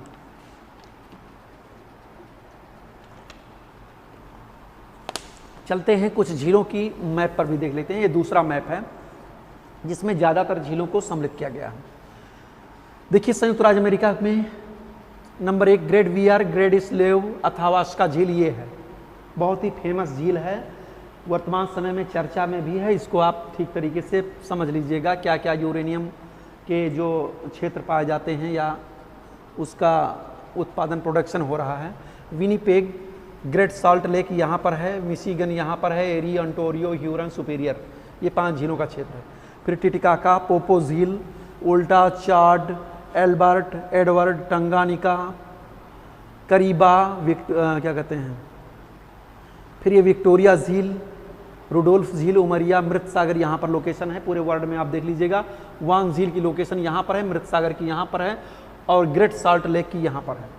विश्व की 3 प्रमुख झीलें जिनमें सबसे ज़्यादा लवणता पाई जाती है, नंबर 1 वांग झील, नंबर 2 मृत सागर, नंबर 3 ग्रेट साल्ट लेक, ये सबसे ज़्यादा है।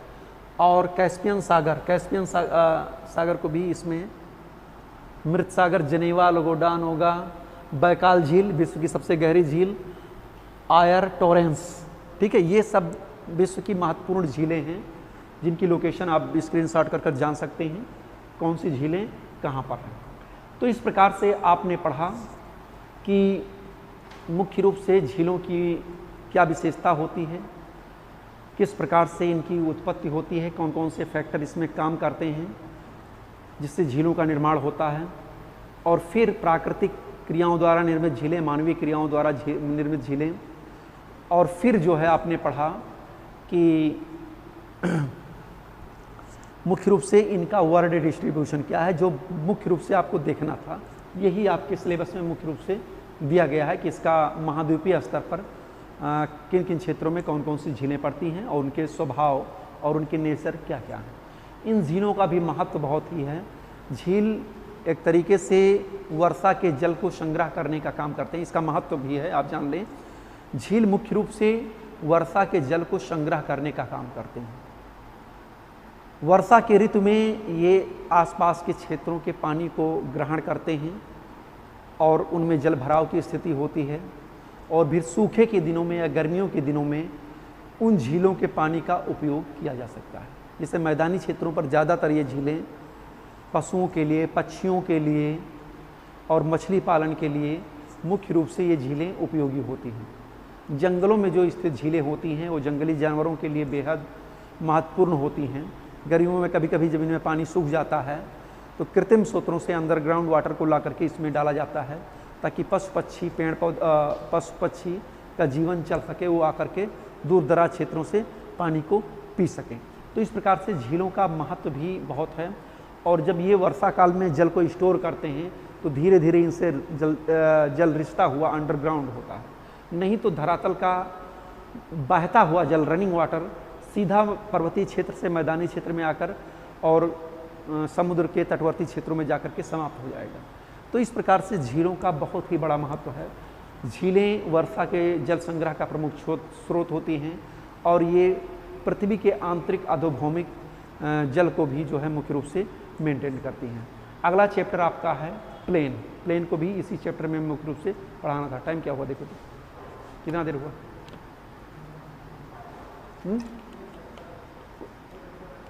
1 घंटा। चलिए, मुख्य रूप से प्लेन को भी हम इसी में क्लियर कर दे रहे हैं। मैदान,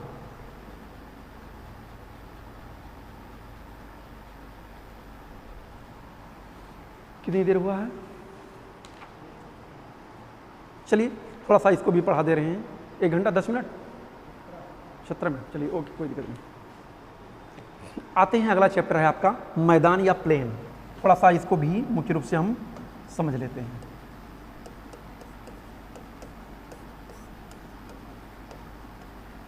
कॉन्सेप्ट समझ ले रहे हैं, बाकी इन चीज़ों को आप जान लीजिएगा कि क्या इनकी विशेषता होती है।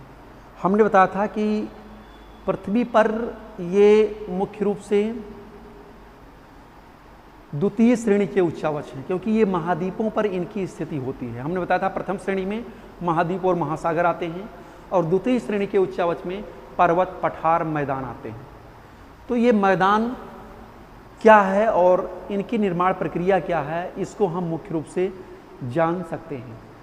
पृथ्वी के लगभग 41% भाग पर मैदानों का विस्तार पाया जाता है। एक चीज़ ये जान लीजिए, 41% भाग पर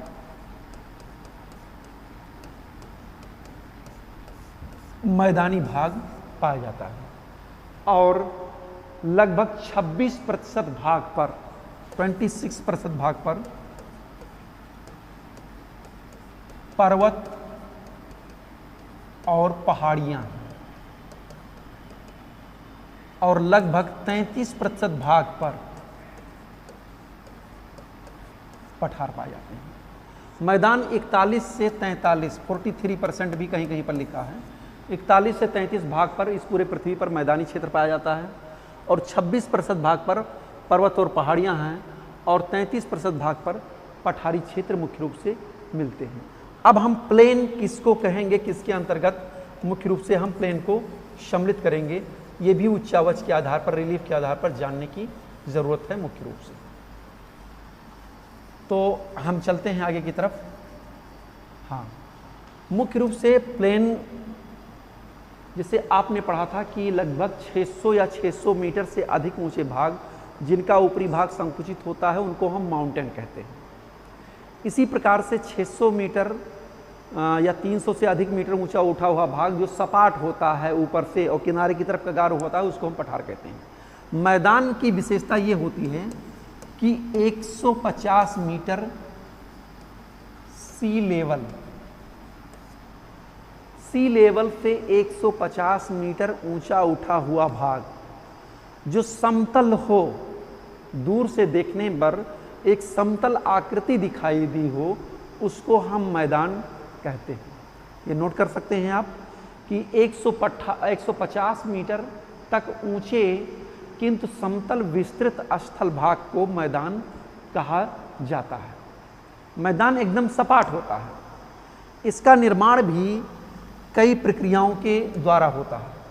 कुछ मैदानों का निर्माण अपर्दन के कारकों के परिणाम स्वरूप होता है, कुछ मैदानों का निर्माण अपर्दन के कारकों के माध्यम से लाए गए पदार्थों के जमाव के द्वारा होता है, कुछ मैदानों का निर्माण पृथ्वी की भूगर्भिक प्रक्रियाओं के द्वारा हुआ है। जैसे आपने देखा कि पर्वत पठार मैदान जिन जिन प्रक्रियाओं के तहत बने हुए हैं उन्हीं प्रक्रियाओं के तहत मैदानों का भी निर्माण होता है।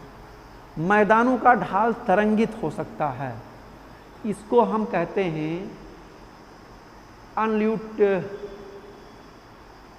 अनड्यूलेटिंग स्लोप, यानी थोड़ा सा अनियमित या कह सकते हैं तरंगित ढाल। इस तरीके से मैदानों का ढाल हो सकता है, कहीं पर थोड़ा सा ऊंचा हो सकता है, कहीं पर नीचा हो सकता है, एक प्रकार से तरंगित हो सकता है। जैसे आप मरुस्थलीय क्षेत्रों में देखते होंगे ऐसे ऐसे तरंगित ढाल जो है दिखाई देने मिलता है। तो इस प्रकार से मैदानों का स्लोप हो सकता है। चलते हैं, हम देखते हैं कि मैदानों का निर्माण किस प्रक्रिया के द्वारा होता है। कुछ चीज़ें आप एक जान गए होंगे, एक कॉन्सेप्ट, पहला पॉइंट जान लीजिए कि 150 मीटर के आसपास का वह क्षेत्र, 150 समुद्र तल से 150 मीटर के आसपास का वह भाग जो लगभग समतल स्थलखंड में विस्तृत रूप में दिखाई पड़ रहा है उसको हम मैदान कहते हैं। तो चलते हैं, पहला जो मैदान का प्रकार है उसको हम स्ट्रक्चरल, संरचनात्मक या पटल विरूपणी, चलिए भूसंचलन, इन प्रक्रियाओं के द्वारा जो निर्मित मैदान है उनको हम देखते हैं। इनको हम डायस्ट्रोफिक प्लेन कहते हैं। हमने बताया था कि इस अर्थ में अपवर्ड और डाउनवर्ड की पोजीशन होती है। कभी कभी पृथ्वी का ऊंचा उठा हुआ भाग नीचे धंस जाता है और कभी कभी नीचे धंसा हुआ भाग ऊपर की तरफ उठ जाता है। कभी कभी प्लेन सरफेस ही ऊपर की तरफ उठ जाता है, जिससे गुंबदाकार परतों का निर्माण होता है। तो इस अपवर्ड और डाउनवर्ड के मूवमेंट के परिणाम स्वरूप भी मैदानों का निर्माण होता है। जैसे कोई सागर तल से नीचा धंसा हुआ भाग जब ऊपर की तरफ इमरजेंस हो जाता है, ऊपर की तरफ उठ जाता है, तो उससे भी प्लेन का निर्माण हो जाता है। जिसे और कुछ भाग जो भ्रंशन की प्रक्रिया के द्वारा या पृथ्वी के अर्थ मूवमेंट डाउनफॉल के कारण जो है नीचे की तरफ धंस जाता है, उसको भी हम मैदान की संज्ञा देते हैं। जैसे मैंने एक बार बताया था कि भारत का जो पश्चिमी घाट है उसका तटवर्ती मैदान,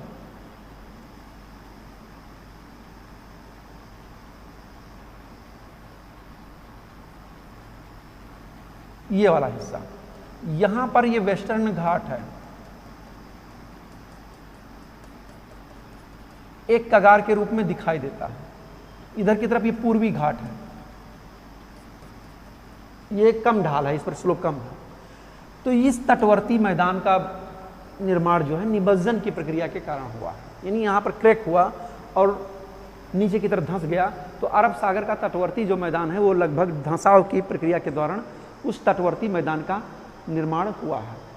तो इन सब मैदानों का निर्माण जो है इसको हम डायस्ट्रोफिक प्लेन के रूप में जानते हैं, यानी उन्मज्जन और निमज्जन की प्रक्रिया के परिणाम स्वरूप जानते हैं।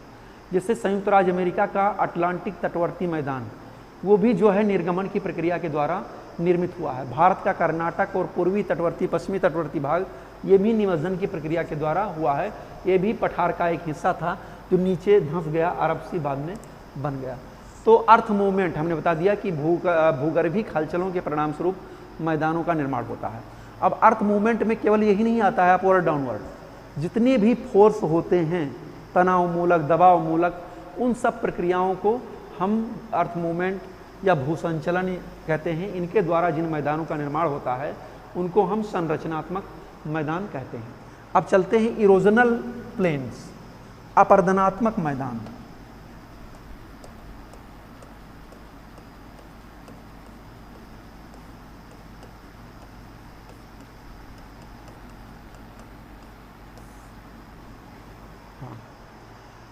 इसमें देखिए अपरदन की प्रक्रिया, अपरदन के कई कारक करते हैं, जिसे हमने बताया था river, winds, glacier, ocean waves, इनके द्वारा अपरदन की भी प्रक्रिया होती है और निक्षेपण की भी प्रक्रिया होती है। तो अपरदन की प्रक्रिया के माध्यम से भी मैदान बनते हैं और निक्षेपण की प्रक्रिया के मैदान से भी मैदान बनते हैं। हमने आपको बताया था, एक डेविस महोदय का नाम दिया था, ये अमेरिका के भूगोलवेत्ता थे और इनका प्रसिद्ध जो है वो है अपरदन चक्र की संकल्पना इन्होंने प्रतिपादित की थी। इनका मानना था कि पृथ्वी के आंतरिक बलों के कारण इस पृथ्वी पर उत्थान की प्रक्रिया होती है, लैंडस्केप बनते हैं, स्थलाकृतियाँ बनती हैं और फिर उन स्थलाकृतियों पर इरोजन ऑफ एजेंट काम करते हैं और वो काम करते करते धीरे धीरे उस क्षेत्र को एक समतल आकृति विहीन मैदान में बदल देते हैं, जिसको इन्होंने पेनी प्लेन कहा, यानी समप्राय मैदान।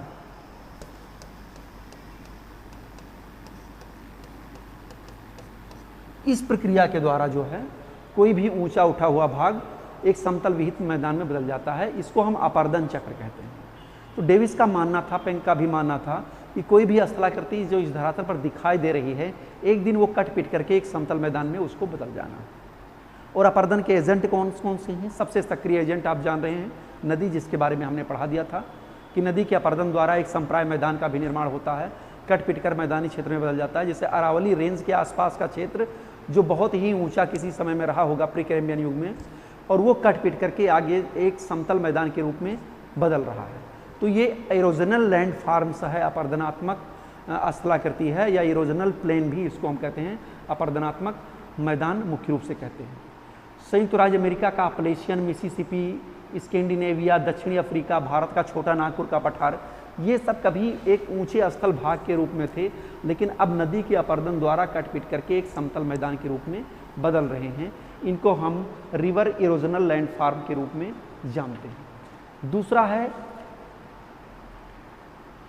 हिमानी अपरदन। जैसे ये नदी अपरदन कर रही है, इसी प्रकार से हिमानी भी अपरदन कर रही है। आप जान गए कि नदी के अपरदन द्वारा कोई भी ऊंचा उठा हुआ भूभाग समतल प्राय मैदान में बदल जाता है। इसी प्रकार से दूसरा मैदान का निर्माण होता है हिमानी अपरदन द्वारा, ग्लेशियर इरोजन द्वारा।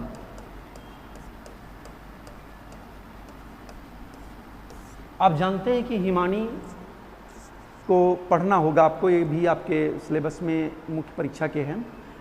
इसमें ग्लेशियर में क्या होता है कि जैसे ऊंचे पर्वतीय भाग जो बर्फ से ढके हुए हैं, जब वो हिमानी गुरुत्वाकर्षण के कारण ऊपर से नीचे की तरफ खिसकती है, तो वो अपनी तलहटी को खरोचते हुए आगे की तरफ चलती है। तो वो भी जो है एक प्रकार से इस पृथ्वी को समतल करने का प्रयास करती है। तो उस हिमानी के अपरदन द्वारा भी जो है मैदानों का निर्माण हो जाता है। कनाडा, संयुक्त राज्य अमेरिका, फिनलैंड, स्वीडन और भारत में लद्दाख का मैदान जो हिमानीकृत क्षेत्रों में है, इन मैदानों का निर्माण जो है हिमानीकरण की प्रक्रिया के द्वारा हुआ है। इसमें प्रकार की प्रक्रिया में कुछ हिमानी के द्वारा लाए गए पदार्थ भी ऊपर एक पतली पट्टी के रूप में जमा हो जाते हैं। इसके बाद में है पवनकृत अपरदनात्मक मैदान।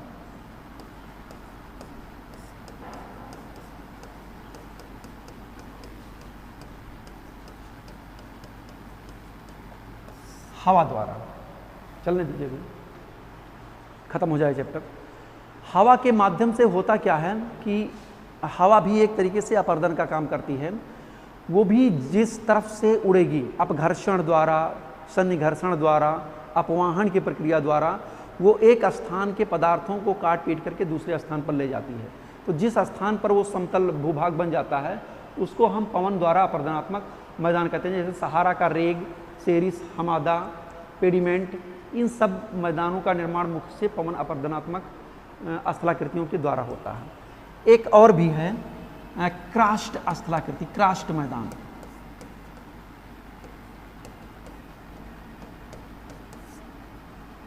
क्रास्ट मैदान का निर्माण मुख्य रूप से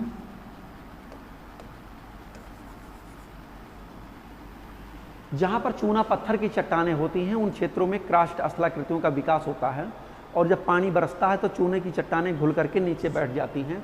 तो इस प्रकार से वहाँ पर भी एक बीहड़ स्थलाकृति का निर्माण होता है, लेकिन वो भी एक मैदान के क्षेत्र के रूप में होता है, उसको हम क्रास्ट मैदान कहते हैं। तो ये था नदी के द्वारा अपर्दन, पवन के द्वारा अपर्दन, और क्रास्ट के द्वारा, क्रास्ट यानी चूने अवधोभौमिक जल द्वारा, अंडरग्राउंड वाटर द्वारा जो अपर्दन के द्वारा स्थलाकृतियाँ बनती हैं, मैदानी क्षेत्र बनते हैं, उनके बारे में था। जैसे यूगोस्लाविया के क्षेत्र में क्रास्ट मैदान के उदाहरण मुख्य रूप से मिलते हैं। अब चलते हैं डिपोजिशनल लैंडफॉर्म, यानी मैदान का निर्माण एक निक्षेपण की प्रक्रिया के द्वारा होता है।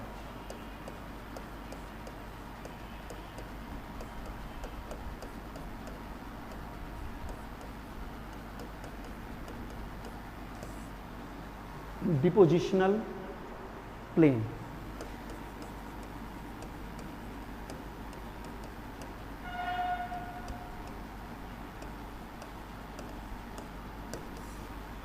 डिपोजिशनल प्लेन, इसमें वही चीज़ है कि हिमानी के द्वारा निक्षेपित, नदी के द्वारा निक्षेपित और अंडरग्राउंड मैदान के द्वारा क्या कहते हैं, अधोभूमिक जल के द्वारा निक्षेपित मैदानों का जो निर्माण होता है।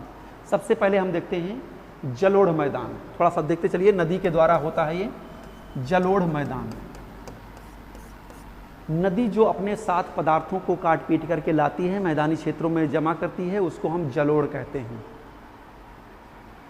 पवन जो अपने साथ लाती है पदार्थों को निक्षेपित करती है, उसको हम वायुड़ कहते हैं, वायुड़ मैदान कहते हैं, उनके द्वारा जो मैदानों का निर्माण होता है। तो इस प्रकार से इन जलोढ़ जो डिपोजिशनल होता है वो पर्वतों के निचले भागों में होता है। उसमें होता क्या है कि तमाम पदार्थ ला करके पर्वतों के निचले भागों पर जमा होते हैं, जिससे पीडमांड भी कहा जाता है। ये नदी के निक्षेपण, और इन्हीं जलोढ़ों के द्वारा भाबर प्रदेश का भी निर्माण होता है। ठीक है, नदी जो अपने साथ पदार्थों को लाती है, अपने पर्वत पदीय भागों में लगभग 6 से 8 किलोमीटर के आसपास क्षेत्रों में जमा कर देती है, उससे भावर प्रदेशों का निर्माण होता है। और वही जब महीन पदार्थों को ला करके निचले भागों में मैदानी क्षेत्रों में जमा करती है तो उससे तराई प्रदेशों का भी निर्माण होता है। अभी इसी को हम थोड़ा सा आगे और आपको बता देंगे कि भाबर और तराई मुख्य रूप से है क्या। हाँ चलिए, इसी समय हम क्लियर कर दे रहे हैं इसको। भाबर क्षेत्र वह होता है, यानी किसी भी मैदान का, खासकर उत्तर भारत मैदान का जो ऊपरी भाग जो हिमालय से सटा हुआ है, 8 से 10 किलोमीटर, कहीं कहीं पर 12 किलोमीटर का क्षेत्र, उसको हम भाबर प्रदेश कहते हैं।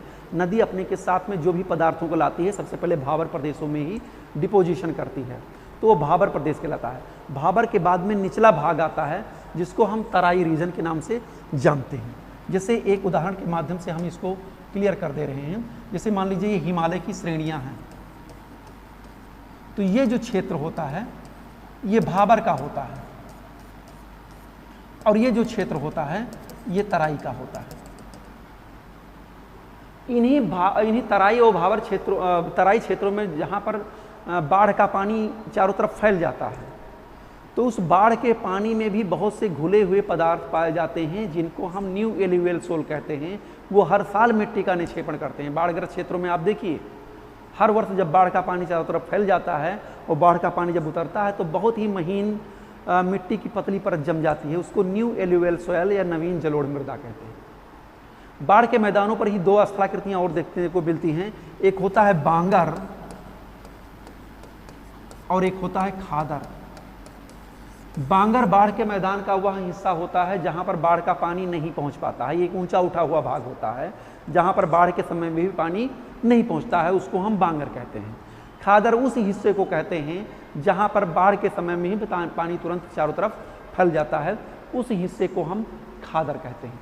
तो इस प्रकार से हमारे उत्तर भारत के विशाल मैदान का निर्माण, मिसिसिपी मिसौरी मैदान का निर्माण, नदियों के द्वारा तमाम पदार्थों के लाए गए डिपोजिशन से जिन मैदानों का निर्माण होता है उसको हम नदी के द्वारा निक्षेपित मैदान के रूप में हम जानते हैं। मुख्य रूप से जलोढ़ के मैदान होते हैं। इसी प्रकार से बाढ़ का मैदान होता है जो बांगर, खादर और के रूप में मुख्य रूप से जाना जाता है। एक होता है डेल्टा मैदान। आप जानते हैं कि नदी मैदानी क्षेत्रों से डेल्टाई भागों में जब पहुंचती है, समुद्र के तटवर्ती क्षेत्रों में पहुंचती है, तो वहां पर ला करके अपना सारा मलबा जो है डिपॉजिट कर देती है, यानी वो निचला भाग हो जाता है। उसको हम डेल्टाई मैदान के रूप में जानते हैं। डेल्टाई मैदान का जो निचला भाग होता है उसको हम बील कहते हैं, और डेल्टाई मैदान का जो ऊपरा भाग होता है उसको हम चार कहते हैं। बील के पास में पानी जमा हो जाता है तो उससे लेक का भी निर्माण हो जाता है। इसी प्रकार से नदी के द्वारा डिपोजिशनल मैदानों का निर्माण होता है और हिमानी के द्वारा भी मैदानों का निर्माण होता है। हिमानी जो भी पदार्थों को लेकर के आती है अपने चारों तरफ जो है जमा कर देती है, जिसको टिल मैदान, हिमोड़ मैदान या हिमनद अवक्षेप मैदान के रूप में जानते हैं। एक फिगर हम यहाँ पर बना दे रहे हैं।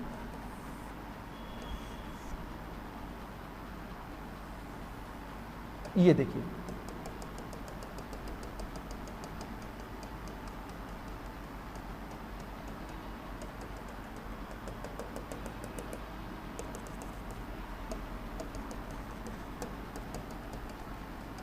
थोड़ा सा आप इसमें जान लीजिए। ये हिमानी के आगे बढ़ने की प्रक्रिया है, गतिशील होने की। हिमानी जो किनारे की तरफ डिपोजिशन करती है उसको हम पार्श्विक मोरेन कहते हैं। हिमानी जो किनारे की तरफ निक्षेपण करती है उसको हम पार्श्विक मोरेन कहते हैं। दोनों तरफ निक्षेपण होता है। हिमानी जो मध्यवर्ती भागों में पदार्थों का निक्षेपण करती है उसको मध्यस्थ हिमोड़ कहते हैं, और जो अंतिम लास्ट में यहाँ पर जमा कर देती है उससे हिमनद अवक्षेप मैदान का निर्माण हो जाता है। यानी सारे पदार्थों को ला करके हिमानी, यहाँ से हिमानी क्या होती है, पिघल जाती है और जल जो है पानी के रूप में आगे की तरफ बह जाता है। लेकिन हिमानी के द्वारा जो पदार्थ काट पीट करके लाए गए थे वो इसी क्षेत्र पर जमा हो जाते हैं, जिससे हिमनद अवक्षेप मैदान का निर्माण होता है। और हिमानी कुछ पदार्थ अपने तलहटी पर भी डिपॉजिट करती है, उसको हम तलस्थ हिमोड़ कहते हैं। पार्श्विक हिमोड़, मध्यस्थ हिमोड़, तलस्थ हिमोड़ और अंतिम हिमोड़।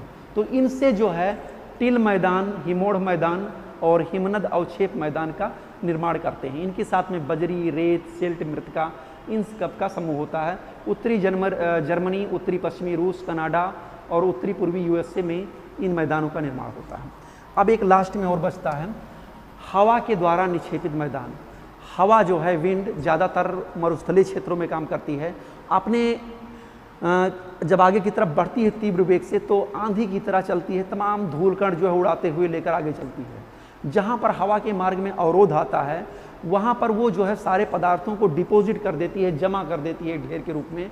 इससे जो है पवनकृत निर्मित मैदानों का निर्माण होता है, जिनको हम लोएस मैदान कहते हैं, जो उत्तरी चीन, मंगोलिया के क्षेत्र में मुख्य रूप से पाए जाते हैं। लाल मिट्टी का क्षेत्र है, और अर्जेंटीना, तुर्कमेनिस्तान और मिसिसिपी के क्षेत्रों में भी इस प्रकार के मैदानों का निर्माण हुआ है। एक मैदान का निर्माण और भी होता है जिसको हम लावा मैदान कहते हैं।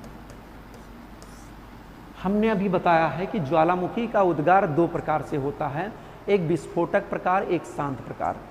तो शांत प्रकार में क्या होता है कि पृथ्वी के आंतरिक भाग से गर्म तृप्त मैग्मा ऊपर की तरफ निकलता है और एक प्रवाह के रूप में चारों तरफ फैल जाता है। ये मान लीजिए पृथ्वी का हिस्सा है और यहाँ पर ऊपर की तरफ ये पदार्थ निकल करके चारों तरफ जो है ऐसे ऐसे ऐसे फैल गया। तो इससे जो निर्माण होता है वो लावा मैदानों का निर्माण होता है। यह उद्गार शांत प्रकार का होता है। और मैग्मा क्या होता है, इसमें पतला होता है।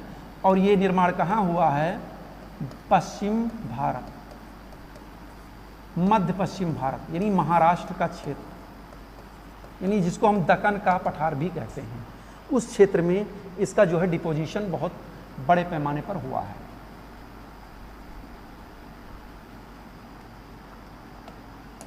ये चैप्टर आपका समाप्त हो रहा है। बस थोड़ा सा एक लोकेशन हम लावा पठार की दिखा दे रहे हैं, किन किन क्षेत्रों में लावा का जमाव से मैदानों का निर्माण हुआ है, ये मुख्य रूप से आपको जानना है। जिसे भारत में लोकेशन हम यहाँ पर दिखा दे रहे हैं थोड़ा सा आपको।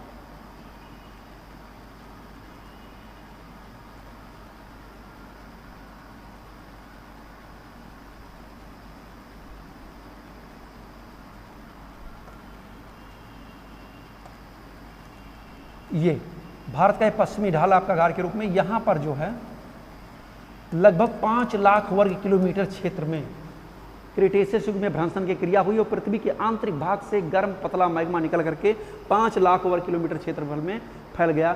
इसको लावा प्रवाह भी कहा जाता है। ये लावा का मैदान है, खासकर ये पठार के नुमा में है, इसको हम पठारी क्षेत्र भी मुख्य रूप से कहते हैं।